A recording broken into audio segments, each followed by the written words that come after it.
श्रीगुरुभ्यो नमः परमगुरुभ्यो नमः।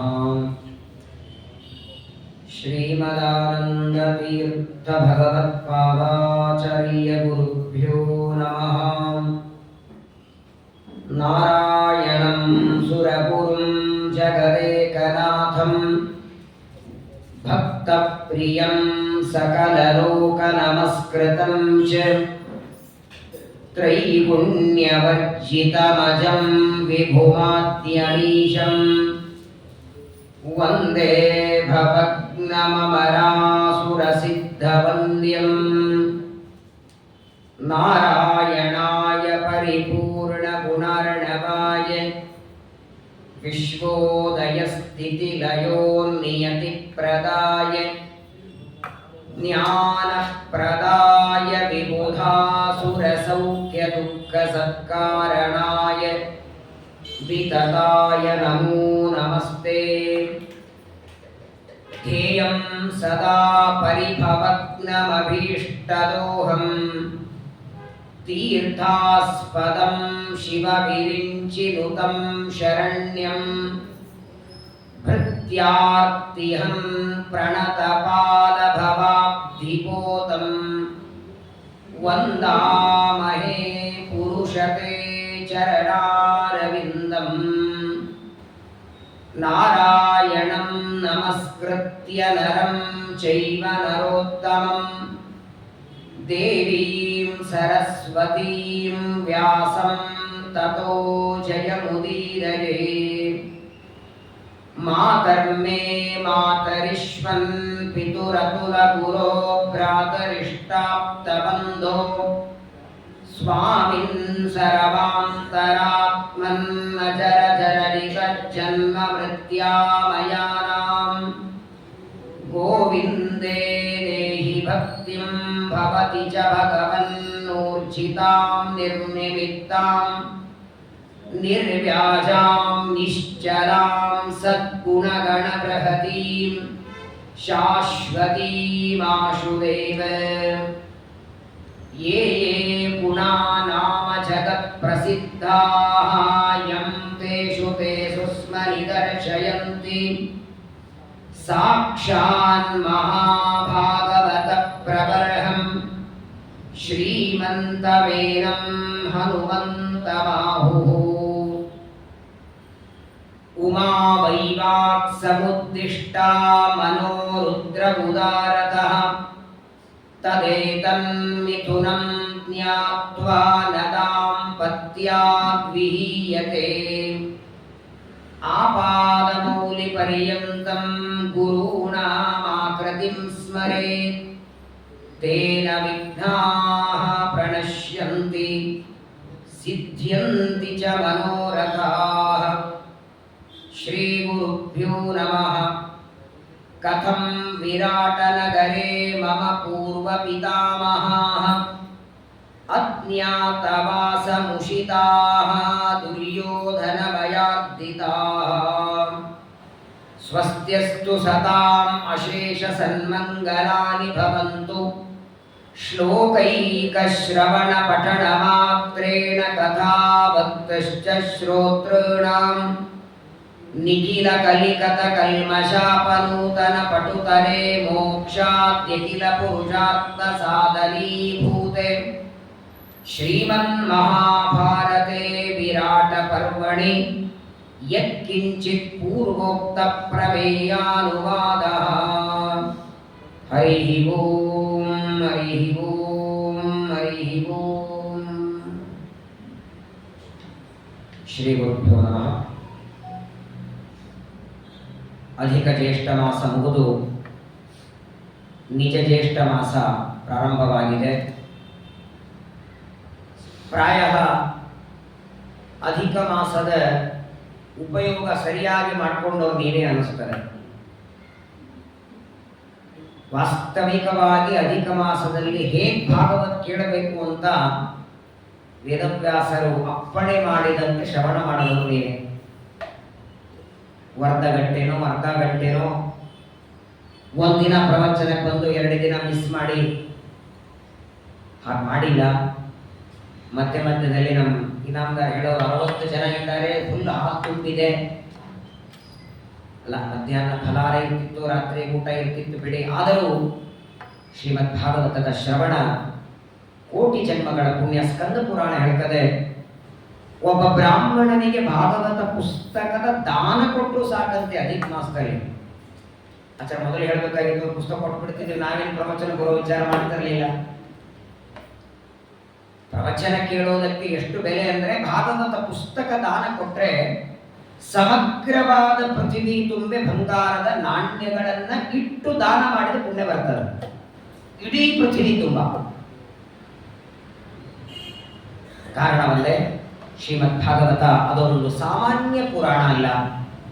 ಏನೋ ಬೇಸರ ಬಂದಾಗ ಮನೆಯಲ್ಲಿ ಕೂತ್ಕೊಂಡು ಬೇಜಾರಾಗಿದೆ ಅಂತ ಕೂತ್ಕೊಂಡು ಕೇಳೋ ಪುರಾಣ ಅಲ್ಲ. ಅದು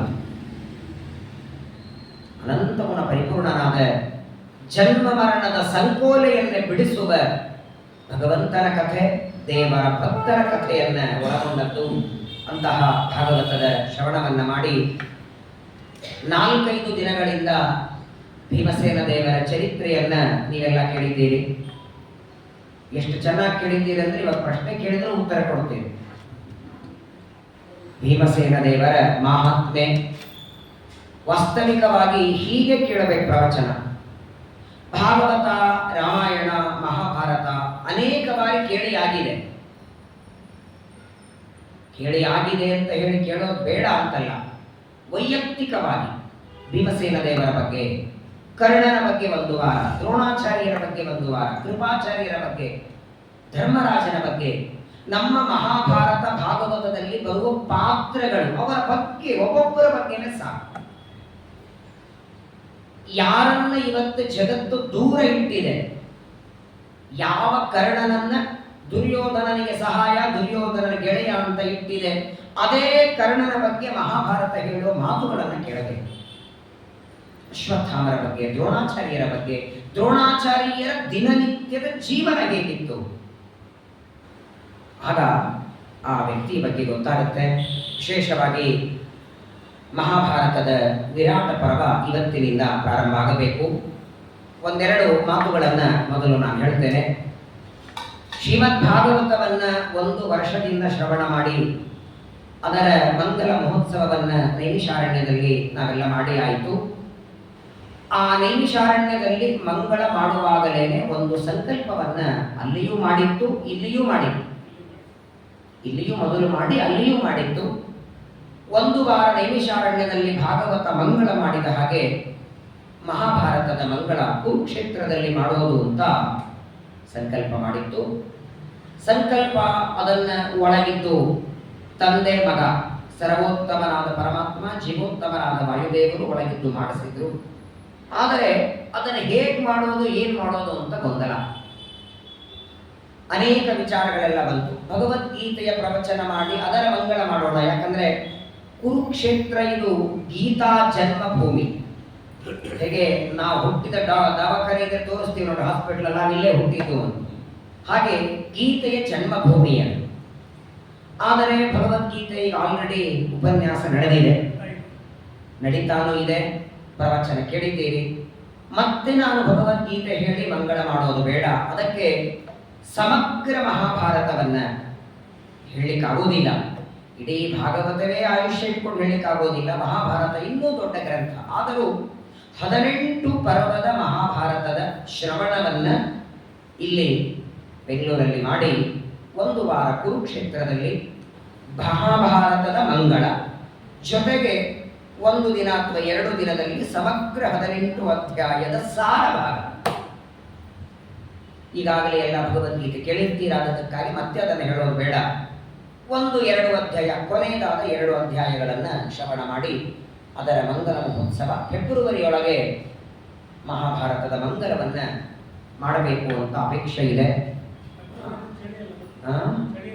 ಚಳಿ ತಾಳಬಹುದು, ಅಲ್ಲಿ ಬಿಸಿಲು ತಾಳಲಿಕ್ಕಾಗಲ್ಲ. ಕುರುಕ್ಷೇತ್ರದ ಬಿಸಿಲು ಮಳೆ 2 ತಾಳಲಿಕ್ಕಾಗುವುದಿಲ್ಲ, ಭಯಾನಕ. ಅದು ಹೇಗೆ ಪಾಂಡವರು ಯುದ್ಧ ಮಾಡಿದ್ರೋ ಗೊತ್ತಿಲ್ಲ. ಮಾರ್ಗಶೀರ್ಷ ಮಾಸದಲ್ಲಿ ಬಹಳ ಚಳಿ ಇರುತ್ತೆ. ಆದರೆ ನೋಡಿ, ಚಳಿಗೆ 1-2 ಹೊದ್ಕೊಂಡಿರ್ಬೋದು, ಬಿಸಿಲಿಗೆ ಏನ್ ಮಾಡ್ಲಿಕ್ಕಾಗಲ್ಲ, ಹೊರಗೆ ಹೋಗ್ಲಿಕ್ಕಾಗಲ್ಲ. ನೀವು ಅಲ್ಲಿವರೆಗೆ ಹೋಗಿ ಹೊರಗಿನ ವಾತಾವರಣ ನೋಡ್ಲಿಕ್ಕಾಗಿಲ್ಲ ಅಂದ್ರೆ ಬೇಡ. ಹಾಗಾಗಿ ಯೋಗ್ಯವಾದ ಮಾಸ. ಆಮೇಲೆ ನಾನು ಒಂದೆರಡು ಬಾರಿ ಕುರುಕ್ಷೇತ್ರದಲ್ಲಿ ಫೆಬ್ರವರಿಯಲ್ಲೇ ಮಾಡಿದ್ದು, ಒಳ್ಳೆ ಕ್ಲೈಮೇಟ್ ಇರುತ್ತೆ. ಆದರೆ ಹೇಳೋ ತಾತ್ಪರ್ಯ, ಅಲ್ಲಿಯವರೆಗೆ ಮಹಾಭಾರತದ ಬೇರೆ ಬೇರೆ ಎಲ್ಲ ಪರ್ವಗಳ ಶ್ರವಣ ಮಾಡಿ ಅದರ ಮಂಗಲ ಮಹೋತ್ಸವ ಮಾಡಬೇಕು. ಸಾಮಾನ್ಯವಾಗಿ ಮಹಾಭಾರತ ಪ್ರವಚನ ಅಂದಾಕ್ಷಣ ಪ್ರಾರಂಭ ಆಗೋದು ಆದಿ ಪರ್ವದಿಂದ ಶುರು ಮಾಡಬೇಕು ಅಲ್ವಾ? 18 ಪರ್ವಗಳಲ್ಲಿ ಮೊದಲಿದ್ದದ್ದು ಆದಿ ಪರ್ವ, ಸಭಾ ಪರ್ವ.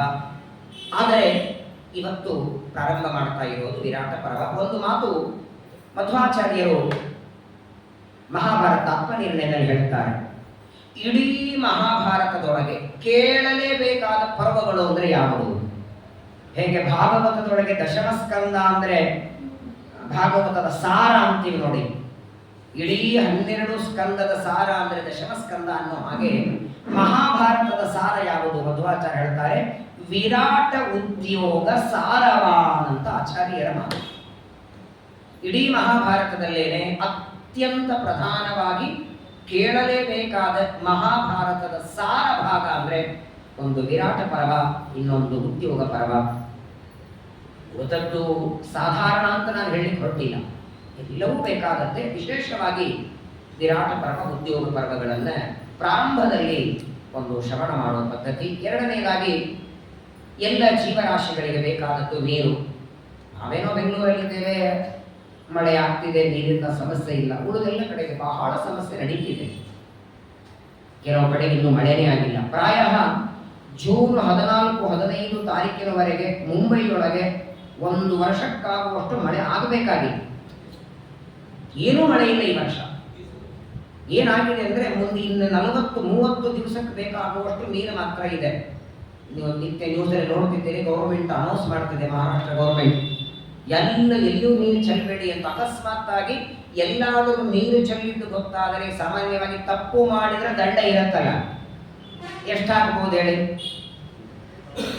ಒಂದು ತಪ್ಪಿಗೆ ದಂಡ ಅಂದ್ರೆ 500,000 ಅಂತ ಇಷ್ಟು ದಿವಸ ಕೇಳಿದ್ವಿ. ನಾನು ನಿನ್ನೆ ನೋಡಿದೆ, ಅಕಸ್ಮಾತ್ ಆಗಿ 1-2 ಕೊಡ ನೀರು ಚೆಲ್ಲಿದ್ರೆ 1 ಲಕ್ಷ ರೂಪಾಯಿ ದಂಡ ಅಂತೆ ಮಹಾರಾಷ್ಟ್ರ ಗೌರ್ಮೆಂಟ್ ಹಾಕಿದೆ. ಹಾಗಾಗಿ ವಿಶೇಷವಾಗಿ ಮಳೆ ಬರಬೇಕನ್ನೋದಕ್ಕಾಗಿ ಮಹಾಭಾರತದ ಪ್ರವಚನ ಹೇಗೋ ಪ್ರಾರಂಭ ಆಗಬೇಕು ನೋಡಿ. ಅದು ದೈವ ಸಂಕಲ್ಪ ಅಂತಾರೆ. ಮಹಾಭಾರತ ಶುರು ಮಾಡೋಣ ಅನ್ನೋ ಹೊತ್ತಿಗೆನೆ ಉತ್ತರಾದಿ ಮಠದ ಸ್ವಾಮಿಗಳಿಗೆ ಅನೇಕ ಜನ ಹೋಗಿ ಹೇಳಿದರು. ಆಗಿಂದಾಗ ಸ್ವಾಮಿಗಳ ಶಿಷ್ಯರನ್ನು ಕರೆದು ಎಲ್ಲ ಕಡೆಗೆ ವಿರಾಟ ಪರ್ವದ ಪ್ರವಚನ ಪ್ರಾರಂಭ ಆಗಲಿ ಅಂತ. 2 ಕಾರಣ ಇದೆ. ವಿರಾಟ ಪರ್ವದ ಪ್ರವಚನ ಬರೀ ಮಳೆ ಬರಲಿ ಅನ್ನೋದಕ್ಕಾಗಿ ಅಲ್ಲ. ವಿಶೇಷವಾಗಿ ನೋಡಿ, ನಮ್ಮೆಲ್ಲರ ಜೀವನಕ್ಕೆ ಅತೀ ಭದ್ರವಾದದ್ದು ಅಂದ್ರೆ ಆಯುಷ್ಯ, ಆರೋಗ್ಯ. ಎಷ್ಟು ಸಂಪತ್ತಿದ್ರೆ ಆರೋಗ್ಯನೇ ಇಲ್ಲ ಅಂದ್ರೆ? ಸಂಪತ್ತು ಉಪಯೋಗ ಯಾವಾಗಂತೆ ನಾವು ಬದುಕಿದ್ದು ಭೋಗ ಮಾಡಿದರೆ. ಕೆಲವರಿಗೆ ಊಟಕ್ಕೆ ಅನ್ನ ಇರುತ್ತೆ, ಆದ್ರೆ ಊಟ ಮಾಡೋದಕ್ಕೆ ದೇಹದಲ್ಲಿ ಶಕ್ತಿ ಇರಲ್ಲ, ಮೈ ತುಂಬಾ ರೋಗಗಳು, ಕಾಯಿಲೆಗಳು. ಕೆಲವರಿಗೆ ಆರೋಗ್ಯ ಚೆನ್ನಾಗಿರುತ್ತೆ, ಹತ್ರ ಅನ್ನ ಇರಲ್ಲ. ಅನ್ನನೂ ಇದೆ, ಆರೋಗ್ಯನೂ ಚೆನ್ನಾಗಿದೆ ಅಂದ್ರೆ ಅದು ಬಹಳ ಅಪರೂಪ. ಅದು ಸಿಗೋದು ತುಂಬಾ ಕಷ್ಟ. ಹಾಗಾಗಿ ವಿರಾಟ ಪರ್ವದಲ್ಲಿ ಭೀಮಸೇನ ದೇವರ, ಅರ್ಜುನ, ಪಾಂಡವರ ಜಯದ ಕಥೆ ಇದೆ. ಪ್ರಧಾನವಾಗಿ ಅರ್ಜುನ ಮಾಡಿದ ಯುದ್ಧ, ಅರ್ಜುನನ ಗೋಗ್ರಹಣ, ವಿಶೇಷವಾಗಿ ಅರ್ಜುನನ ಕಥೆ ಒಳಗೊಂಡದ್ದರಿಂದ ಎಲ್ಲ ಮೇಘಗಳಿಗೆ ಮಳೆಯನ್ನ ಕೊಡುವಂತೆ ಮಾಡೋದೇ ಇಂದ್ರದೇವರು. ಇಂದ್ರಾವತಾರಿಯಾದ ಅರ್ಜುನನ ಕಥೆ ಒಳಗೊಂಡದ್ದಕ್ಕೆ ಮಳೆಗಾಗಿ ವಿರಾಟ ಪರ್ವ ಹೇಳಿಸೋ ಪದ್ಧತಿ. ಇಲ್ಲಾಂದ್ರೆ ವಿರಾಟ ಪರ್ವಕ್ಕೂ ಮಳೆಗೂ ಸಂಬಂಧ ಏನು ಅಂತ ಕೆಲವರಿಗೆ. ಇವತ್ತು ಬೆಳಗ್ಗಿನ ಭಾಗವತ ಪಾಠದಲ್ಲಿ ನಾನು ಪ್ರತಿನಿತ್ಯ ಭಾಗವತ ಪಾಠ ಹೇಳ್ತಿದ್ದೇನೆ, 11 ಗಂಟೆಗೆ ಇರುತ್ತೆ. ಇವತ್ತಿನ ಪಾಠ ಇದ್ರೆ ಕೇಳಿ. ಇವತ್ತು ಭಾಗವತ ಪಾಠದಲ್ಲಿ ಅದೇ ವಿಚಾರ ಬಂತು. 22ನೇ ಅಧ್ಯಾಯದಲ್ಲಿ ಇಂದ್ರನ ಪ್ರೀತಿಗಾಗಿ ಯಜ್ಞ ಮಾಡುತ್ತಿದ್ದ ನಂದಗೋಪ ಕೃಷ್ಣ ಬಂದು ಕೇಳ್ತಾನೆ, ಏನು ಯಾಗ ಇದು ಅಂತ ಕೇಳಿದ. ಯಾಕೆ ಮಾಡ್ತಿದ್ದೀರಿ? ನಂದಗೋಪ ಹೇಳ್ತಾನೆ, ಮಳೆ ಇದು ಅವಶ್ಯಕ, ಮಳೆಯಿಂದಲೇ ಜೀವರಾಶಿಗಳ ಜೀವನ ನಡೆಯೋದು, ಮಳೆ ಕೊಡೋದು ಮೇಘಗಳು, ಮೇಘಗಳಿಗೆ ಒಡೆಯ ಇಂದ್ರ, ಇಂದ್ರನ ಪ್ರೀತಿಗಾಗಿ ಯಜ್ಞ ಮಾಡ್ತಿದ್ದೇವೆ. ನೋಡಿ, ಮಳೆ ಬರದೇ ಇದ್ರೆ ಹಾನಿ ಏನೇನಿದೆ ಹೇಳಿ? ಬೆಳೆ ಇಲ್ಲ, ಮೊದಲನೇ ಬೋರ್ವೆಲ್ಗೆ ನೀರಿಲ್ಲ, ಬಾವಿಗಳಿಗೆ ನೀರಿಲ್ಲ, ಮತ್ತೇನು ಹಾನಿ ಇದೆ ಹೇಳಿ? ಅಲ್ಲ, ನಮ್ಗೆ ಗೊತ್ತಿರೋದೇನು? ಆಯ್ತು, ಮಳೆ ಇಲ್ಲ ಅಂದ್ರೆ ಬೋರ್ವೆಲ್ಗೆ ನೀರಿಲ್ಲ, ಬಾವಿಗೆ ನೀರಿಲ್ಲ, ದೇವರ ಪೂಜೆ ನಡೆಯಲಿಲ್ಲ. ಎಲ್ಲದಕ್ಕಿಂತ ದೊಡ್ಡದೇನು ಹಾನಿ ಇದೆ ಗೊತ್ತಾ? ಮಳೆ ಬರದೇ ಇದ್ರೆ ಬಹಳ ದೊಡ್ಡ ಹಾನಿ ಅಂದ್ರೆ ಇದೇನ ಸಂತಾನದ ಪರಂಪರೆ ಇದೆಯಲ್ಲ, ಅದೇ ನಿಂತು ಹೋಗಬೇಕಾಗತ್ತೆ. ಯಾಕೆ ಹೇಳಿ? ಈಗ ಜಗನ್ನಾಥದಾಸರ ಪಂಚಾಗ್ನಿಹೋತ್ರ ಸಂಧಿ ಹರಿಕಥಾಮಸಾರ ಇದೆ.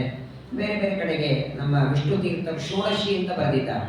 ಅದರಲ್ಲಿ ಬರುತ್ತೆ, ಒಬ್ಬ ಜೀವ ಪ್ರಾಣ ಬಿಟ್ಟ ಮೇಲೆ ಮೊದಲು ಯಮಲೋಕಕ್ಕೆ ಹೋಗ್ತಾನೆ. ಯಮಲೋಕದಲ್ಲಿ ಪಾಪದ ಭೋಗ ಮಾಡಿ ಸ್ವರ್ಗಕ್ಕೆ ಬರ್ತಾನೆ, ಪುಣ್ಯದ ಭೋಗ ಆಗತ್ತೆ. ಸ್ವರ್ಗದಿಂದ ತಿರುಗಿ ಬರೋದು ಹೇಗೆ? ಆನ್ ದ ವೇ 5 ಕಡೆಗೆ ಸ್ಟೇ ಮಾಡಿ ಬರ್ತಾನೆ. ಅದೇ ಪಂಚಾಗ್ನಿಹೋತ್ರ ಸಂಧಿ. ಅವನು ಮೊದಲಿಗೆ ಹೋಗೋದೇ ಮೇಘಗಳಲ್ಲಿ. ಮೇಘಗಳ ಮೂಲಕ, ಮಳೆಯ ಮೂಲಕ ಅವನನ್ನು ಭೂಮಿಗೆ ತಂದು ಒಗಿತಾನೆ. ಮೇಘಗಳು ಮಳೆಯ ಮೂಲಕ ಭೂಮಿಗೆ ಬಿದ್ದಾಗ ಧಾನ್ಯದಲ್ಲಿ ಸೇರ್ಕೊತಾನೆ. ಧಾನ್ಯದಿಂದ ತಂದೆಯಲ್ಲಿ, ತಂದೆಯಿಂದ ತಾಯಿ. ಇದೇ ಕ್ರಮ ಇದೆ ನೋಡಿ. ಮಳೆನೇ ಆಗದಿದ್ರೆ ಮಳೆಯ ಮೂಲಕ ಭೂಮಿಗೆ ಜೀವ ಬರಲೇ ಇಲ್ಲ. ಮಳೆಯ ಮೂಲಕ ಭೂಮಿಗೆ ಬರಲಿಲ್ಲ ಅಂದ್ರೆ ಧಾನ್ಯದಲ್ಲಿ ಪ್ರವೇಶ ಎಲ್ಲಿಂದ? ತಂದೆಯಲ್ಲಿ ಪ್ರವೇಶ ಎಲ್ಲಿಂದ? ತಾಯಿಯೊಳಗೆ ಪ್ರವೇಶ ಎಲ್ಲಿಂದ? ಇರೋರೆಲ್ಲರೂ ಇನ್ನೊಂದು 20-30 ವರ್ಷಕ್ಕೆ ಎಲ್ಲರೂ ಪ್ರಾಣ ಬಿಟ್ರೆ ಮುಂದೆ ಬೇಡವಾ? ಹಾಗಾದರೆ ಸಂತಾನದ ಪರಂಪರೆ ನಿಂತು ಹೋಗುತ್ತೆ, ಯಜ್ಞಯಾಗಗಳ ನಿಂತು ಹೋಗುತ್ತೆ, ಪಾಠ ಪ್ರವಚನ ಪೂಜೆ ನಿಂತು ಹೋಗುತ್ತೆ. ಎಲ್ಲದಕ್ಕಿಂತ ದೊಡ್ಡದು ಮನಸ್ಸಿನ ನೆಮ್ಮದಿನೇ ಕೆಟ್ಟು ಹೋಗುತ್ತೆ. ಸರಿ, ಮಳೆ ಬಂದಾಗ ಬರ್ತದೆ, ನಾವ್ಯಾಕೆ ವಿರಾಟ್ ಪರ್ವ ಕೇಳಬೇಕು ಅಂದ್ರೆ ನಮ್ಮ ಜವಾಬ್ದಾರಿ ಹೌದೋ ಅಲ್ಲೋ? ನಾವೇನ್ ಅನ್ಕೊಂಡಿವಂದ್ರೆ ನಮ್ಮ ಮನೆ ಬೋರ್ವೆಲಿಗಂತೂ ನೀರಿದೆ, 4 ಇಂಚು ನೀರಿದೆ, ನಾನೇ ವಿರಾಟ್ ಪರ್ವ ಪ್ರವಚನಕ್ಕೆ ಹೋಗೋದು ಬೇಡ. ಹಾಗಾದ್ರೆ ಯಾರು ಹೋಗ್ಬೇಕು? ಬೈದು ಬಿಡ್ತಾನೆ ಕೃಷ್ಣ. ಭಾಗವತ ದಶಮ ಸ್ಕಂದದಲ್ಲಿ ಕೃಷ್ಣ ಬೈತಾನೆ, ನನ್ನ ಮನೆ ಬೋರ್ವೆಲ್ಲಿಗೆ, ನನ್ನ ಮನೆ ಬಾವಿಗೆ ನೀರಿದೆ, ಅದಕ್ಕಾಗಿ ನಾನು ಪ್ರವಚನಕ್ಕೆ ಹೋಗೋದು ಬೇಡ ಅಂದ್ರೆ ಸ್ವಾರ್ಥಿಯಾಗಿ ನೀನು. ನಿನ್ನಂತೆ ಎಲ್ಲರೂ ದೇವರ ಪೂಜಾ ಮಾಡಲಿ, ಎಲ್ಲರೂ ಆನಂದವಾಗಿ ಸುಖವಾಗಿರಲಿ ಎನ್ನುವ ಅಪೇಕ್ಷೆ ಬೇಕು. ನೋಡಿ, ಭಗವದ್ಗೀತೆಯನ್ನ ಈಗಾಗಲೇ ನೀವೆಲ್ಲ ಕೇಳಿದ್ದೀರಿ ಆನಂದ ತೀರ್ಥಾಚಾರ್ಯ ಮುಖದಿಂದ. ಭಗವದ್ಗೀತೆಯ ಮೊದಲನೇ ಅಧ್ಯಾಯವನ್ನ ಅರ್ಜುನ ವಿಷಾದ ಯೋಗ ಅಂತ ಕರೆದಿದ್ದಾರೆ. ವಿಷಾದ ಅಂದ್ರೆ ಏನು? ದುಃಖ. ಅರ್ಜುನ ಯುದ್ಧ ಬೇಡ ಅಂತ ಹೇಳ್ತಾನೆ ಮೊದಲನೇ ಅಧ್ಯಾಯದಲ್ಲಿ. ಕಾರಣ ಏನೇನು ಕೊಡ್ತಾನೆ ನೆನಪಿದ್ರೆ ಹೇಳಿ. ಎಷ್ಟನೇ ಅಧ್ಯಾಯ ನಡೀತಾ ಇರೋದೀಗ? 12. ಈ ಸತಿ 15 ನಡೆದಿದೆ. ಹಾಗಾದ್ರೆ ಮೊದಲನೇ ಅಧ್ಯಾಯ ಬಹಳ ಹಿಂದಾಗಿರ್ತದೆ. ಅರ್ಜುನ ಕೃಷ್ಣನಿಗೆ ಯುದ್ಧ ಮಾಡೋದು ಬೇಡ ಅಂತ ಹೇಳೋದಕ್ಕೆ ಮೊದಲಿಗೆ ಕಾರಣ ಏನು ಕೊಟ್ಟ? ಯುದ್ಧ ಮಾಡಿ ಇವರೆಲ್ಲ ನನ್ನ ಬಾಂಧವರು ಸತ್ತು ಹೋಗ್ತಾರೆ ಅಂತ ಕಾರಣ ಕೊಟ್ಟ. ಅನಂತರದಲ್ಲಿ ಕೊಡ್ತಾನೆ ನೋಡಿ, ಯುದ್ಧ ಯಾಕೆ ಬೇಡ ಅಂದ್ರೆ ಈಗಿರುವ ವ್ಯಕ್ತಿಗಳೆಲ್ಲ ನಾನು ಬಾಣದಿಂದ ಹೊಡೆದು ಸಾಯಿಸಿದರೆ ಸನಾತನ ಪರಂಪರೆಯಿಂದ ಬಂದ ಧರ್ಮದ ಆಚರಣೆ ಯಾರು ಮಾಡೋರು? ಧರ್ಮಾಚರಣೆ ನಿಂತೋಗತ್ತೋ ಇಲ್ಲೋ ನೋಡಿ. ನಿಮ್ಮ ಮನೆಯೊಳಗೆ ನೀವು ಶಾಲಿಗ್ರಾಮ ಪೂಜೆ ಮಾಡ್ತಿದ್ದೀರಿ, ಬ್ರಹ್ಮಯಜ್ಞ ಮಾಡುತ್ತಿದ್ದೀರಿ, ಅಷ್ಟೇ ನಿಮ್ಮ ಧರ್ಮ ಅಲ್ಲ. ನಾವು ಆಚರಣೆ ಮಾಡೋದು ಮಾತ್ರ ಧರ್ಮವಲ್ಲ, ನಮ್ಮ ನಂತರದಲ್ಲಿ ಮುಂದಿನವರು ಮಾಡೋ ಹಾಗೆ ಮಾಡೋದು ನಮ್ಮ ಕರ್ತವ್ಯವೇ. ಮಗನೋ ಮೊಮ್ಮಕ್ಕಳೋ ಅದನ್ನ ಮುಂದುವರಿಸಿಕೊಂಡು ಹೋಗುವ ಹಾಗೆ ಮಾಡೋದು ಅದು ದೊಡ್ಡ ಜವಾಬ್ದಾರಿಯನ್ನು. ಹಾಗೆ ನೀನು ಮಾಡಯ್ಯ ನಿನ್ನ ಮಗನನ್ನ. ಮಾತು ಕೇಳೋದಿಲ್ಲ, ಅದೆಲ್ಲ ಸರಿ. ಹಾಗಾಗಿ ಅರ್ಜುನ ಕೊಡುವ ಕಾರಣ ನೋಡಿ, ಧರ್ಮೇನಷ್ಟೇ ಕುಲಂ ಕೃಷ್ಣನ್ ಅಧರ್ಮೋ ಅಭಿಭವತ್ಯುತ ಅಧರ್ಮ ವಿಭವಾತ್ ಕೃಷ್ಣ ಪ್ರದುಷ್ಯಂತಿ ಕುಲಸ್ತ್ರೀಯ ತ್ರೀಸು ದುಷ್ಟಾಸು ವಾರ್ಷ್ಣೇಯ ಜಾಯತೆ ವರ್ಣಸಂಕರಃ ಸಂಕರೋ ನರಕಾಯೈವ ಕುಲಘ್ನಾನಾಂ ಕುಲಸ್ಯ ಚ ಪತಂತಿ ಪಿತರೋ ಯೇಷಾಂ ಲುಪ್ತ ಪಿಂಡೋದಕ ಕ್ರಿಯಾ. ಲಿಸ್ಟ್ ಕೊಡ್ತಾನೆ ಮೊದಲನೇ ಅಧ್ಯಾಯದಲ್ಲಿ. ಹಾಗಾಗಿ ಸನಾತನ ಪರಂಪರೆಯಿಂದ ಬಂದ ಧರ್ಮದ ಆಚರಣೆ ಎಲ್ಲರ ಜವಾಬ್ದಾರಿ. ನಿನ್ನ ಮನೆಗೆ ಬೋರ್ವೆಲ್ ನೀರಿದೆ, ಆದರೂ ನೀನು ವರುಣ ಮಂತ್ರ ಜಪ ಮಾಡು. ನೀನು ಆರೋಗ್ಯವಾಗಿದ್ದು ಧನ್ವಂತರಿ ಮಾಡು, ನನಗೆ ಯಾಕೆ ಬೇಕು, ನಿನಗೆ ಬೇಡ. ನೀನು ಆರೋಗ್ಯವಾಗಿದ್ದರೂ ಕೂಡ ನೀನು ಮಾಡುವ ಧನ್ವಂತರಿ ಮಂತ್ರದ ಜಪದಿಂದ ಅನಾರೋಗ್ಯ ಇದ್ದವರಿಗೆ ದಾನ ಮಾಡದನ್ನ. ಇದನ್ನು ಕೃಷ್ಣ ಹೇಳೋ ಮಾತು. ಹಾಗಾಗಿ ಪರಂಪರೆಯಿಂದ ಬಂದ ಧರ್ಮದ ಆಚರಣೆ ಇದು ನಮ್ಮ ದೊಡ್ಡ ಜವಾಬ್ದಾರಿ. ಆ ಕಾರಣದಿಂದಲೂ ಮಳೆ ಬೆಳೆ ಆಗಬೇಕು. ವಿಶೇಷವಾಗಿ ಮಹಾಭಾರತದ ಶ್ರವಣವನ್ನ, ವಿರಾಟ ಪರ್ವದ ಶ್ರವಣ ಒಂದೊಂದು ಇವಾಗೇನು ನನಗೆ ಪ್ರವಚನಕ್ಕೆ ಕೊಟ್ಟಿದ್ದಾರೆ ಆ ಎಲ್ಲ ಸಮಯದಲ್ಲಿ ಬರ್ತಾರೆ. ಜನವರಿ ತಿಂಗಳ ಬರೋ ಹೊತ್ತಿಗೆ ಮಹಾಭಾರತದ ಸಂಪೂರ್ಣ ಶ್ರವಣವನ್ನು ಮಾಡಿ ಅದರ ಮಂಗಲ ಮಹೋತ್ಸವವನ್ನು ಕುರುಕ್ಷೇತ್ರದಲ್ಲಿ ಮಾಡೋಣ. ಎಲ್ಲರೂ ಬರಬೇಕು ಅಂತ ಅಪೇಕ್ಷೆ ಇದೆ. ನೇಮಿಶಾರಣೆಗೆ ಬಂದಾಗ ಒಂದು 8-10 ಜನ ಮಾಡಬೇಡಿ. ಮತ್ತೆ ನಿಮ್ಮನ್ನ ಕರ್ಕೊಂಡು ಹೋಗೋರು ಯಾರೇ ಇರ್ಬೋದು ಇನ್ನೊಂದ್ಸಲ. ಆದ್ರೆ ಹೋಗ್ಲಿಕ್ಕೆ ಇದೇ ಶಕ್ತಿ ಇರತ್ತಾ? ಈಗಲೇ ದೇಹದ ಶಕ್ತಿ ಕಮ್ಮಿಯಾಗಿದೆ. ಆದರೆ ನೋಡಿ, ಕುರುಕ್ಷೇತ್ರ ಮಾತ್ರ ಒಂದು ಬಾರಿ ನೋಡ್ಬೇಕು. ನಮ್ಮ ಮನೆ ಒಬ್ಬರು ಆಚಾರ ಬಂದು ಒಂದೆರಡೇ ನಿಮಿಷ ಕೂತ್ಕೊಂಡಿರ್ತಾರೆ. ಭಾಳ ಆದ್ರೆ ಒಂದು ಅರ್ಧ ಗಂಟೆ ಇಟ್ಕೊಳ್ಳಿ. ಒಂದು ಅರ್ಧ ಗಂಟೆ ಆಚಾರ ಮನೆಯಲ್ಲಿ ಕೂತ್ಕೊಂಡು ಅವರು ತಮ್ಮ ಪ್ರವಚನ ಮಾಡಿ ಹೋದ ಮೇಲೆ ಎಷ್ಟು ಕಡೆ ವಾಟ್ಸಪ್ ಅಲ್ಲಿ ಹಾಕ್ತೀವಿ, ನಮ್ಮ ಮನೆಗೆ ಆಚಾರ ಬಂದ್ರು, ಅವ್ರ ಪಾದೋಳಿಗಿತ್ತು. ಒಬ್ಬ ಬ್ರಾಹ್ಮಣನ ಪಾದಧೂಳಿಗೆ ಅಷ್ಟು ಮಹತ್ವ ಇರಬೇಕಾದರೆ ಕುರುಕ್ಷೇತ್ರದೊಳಗೆ ಕೃಷ್ಣ ಓಡಾಡಿದ ಮಣ್ಣದು, ಪಾಂಡವರೆಲ್ಲ ಓಡಾಡಿದ ಮಣ್ಣು. ಬರೇ ಓಡಾಡಿದ್ದಲ್ಲ, ಯಾವ ಕುರುಕ್ಷೇತ್ರದ ಮಣ್ಣಿನ ಕಣಕಣಗಳಲ್ಲಿ ತನ್ನ ಸನ್ನಿಧಾನವನ್ನು ಇಟ್ಟು ಪರಮಾತ್ಮ ತುಂಬಿಟ್ಟು ಹೋಗಿದ್ದಾನೆ. ವಿಶೇಷವಾಗಿ ಒಂದು ಬಾರಿ ನೋಡಲೇಬೇಕಾದಂತಹ ಭೂಮಿ, ಭಗವದ್ಗೀತೆ ಉಪದೇಶ ನಡೆದಂತಹ ಭೂಮಿ.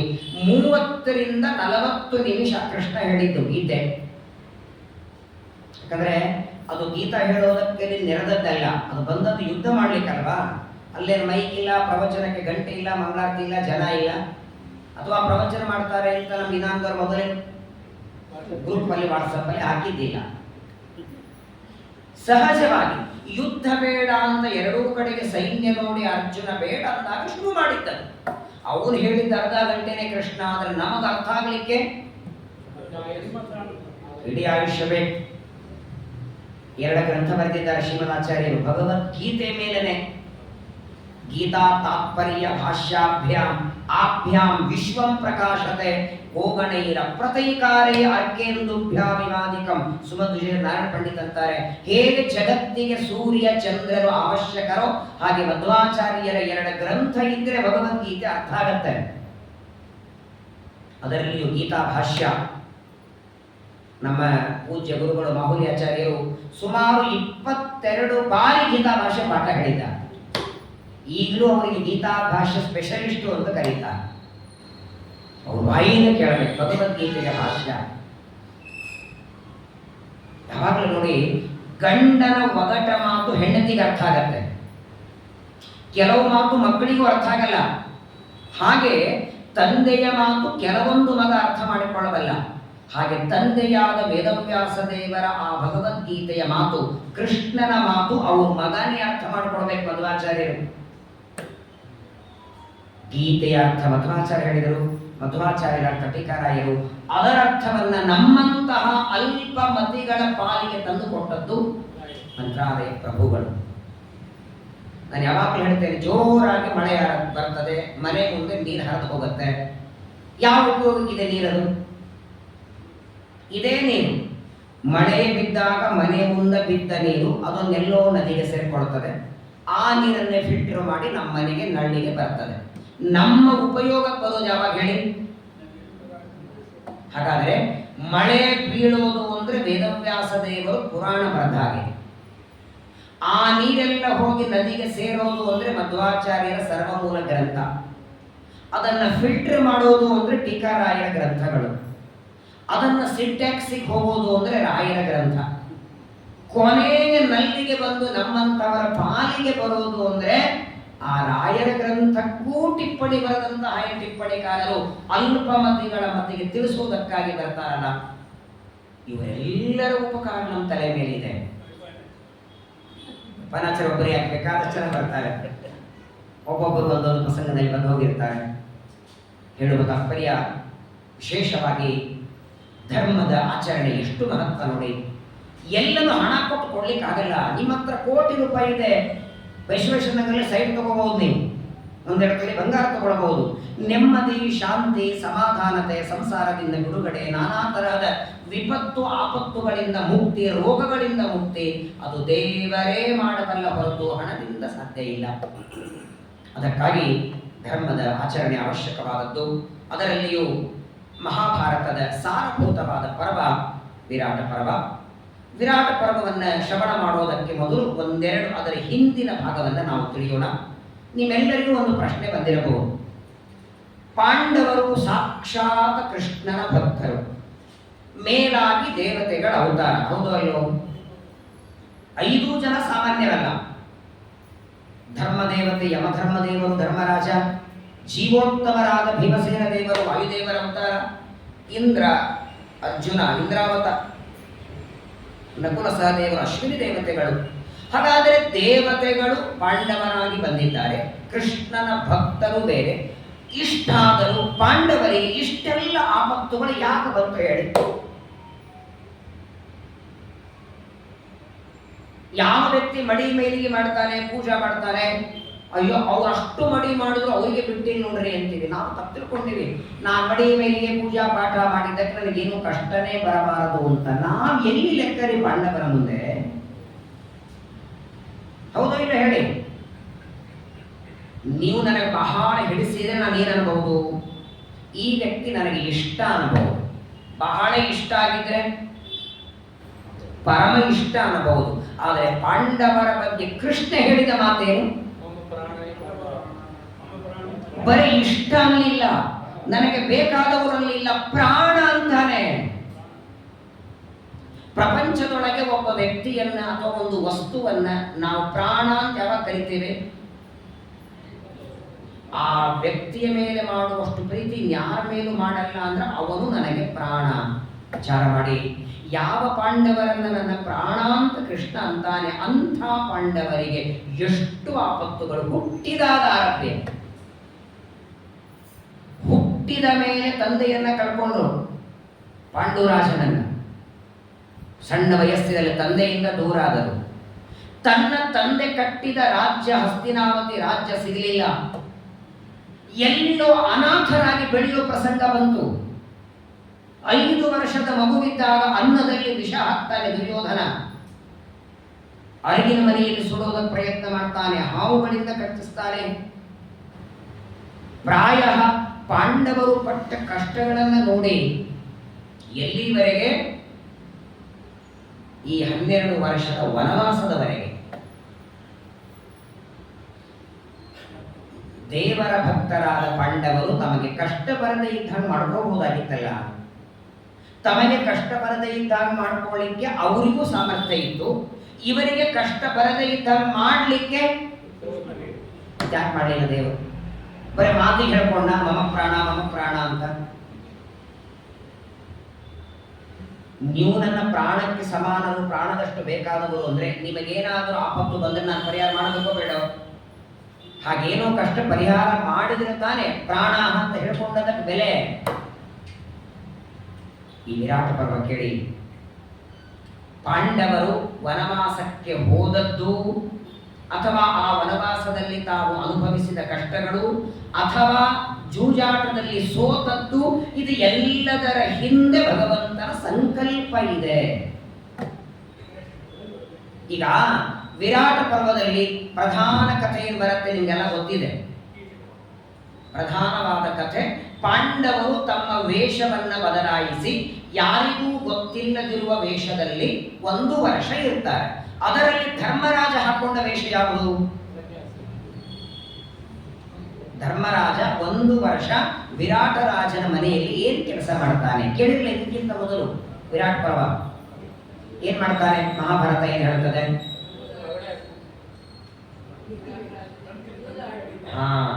ಬರೇ ಜೂಜಾಟಲ್ಲ. ಧರ್ಮರಾಜ ವಿರಾಟ ನಗರಕ್ಕೆ ಬಂದಾಗ ವಿರಾಟ ರಾಜ ಒಳಗೆ ಕರ್ಕೊಂಡಾಗ ಅವನು ಹೇಳುತ್ತಾನೆ, ಧರ್ಮರಾಜ ಜೂಜಾಟದೊಳಗೆ ನನಗೆ ಸಮಾನ ಯಾರಿಲ್ಲ, ಅದ್ಭುತವಾಗಿ ನಾನು ಜೂಜಾಡುತ್ತೇನೆ. ಮತ್ತು ಅಷ್ಟು ಜೂಜಾಡುವುದಕ್ಕೆ ಸಮಾನನಾದವನು ಸೋತ ಯಾಕೆ?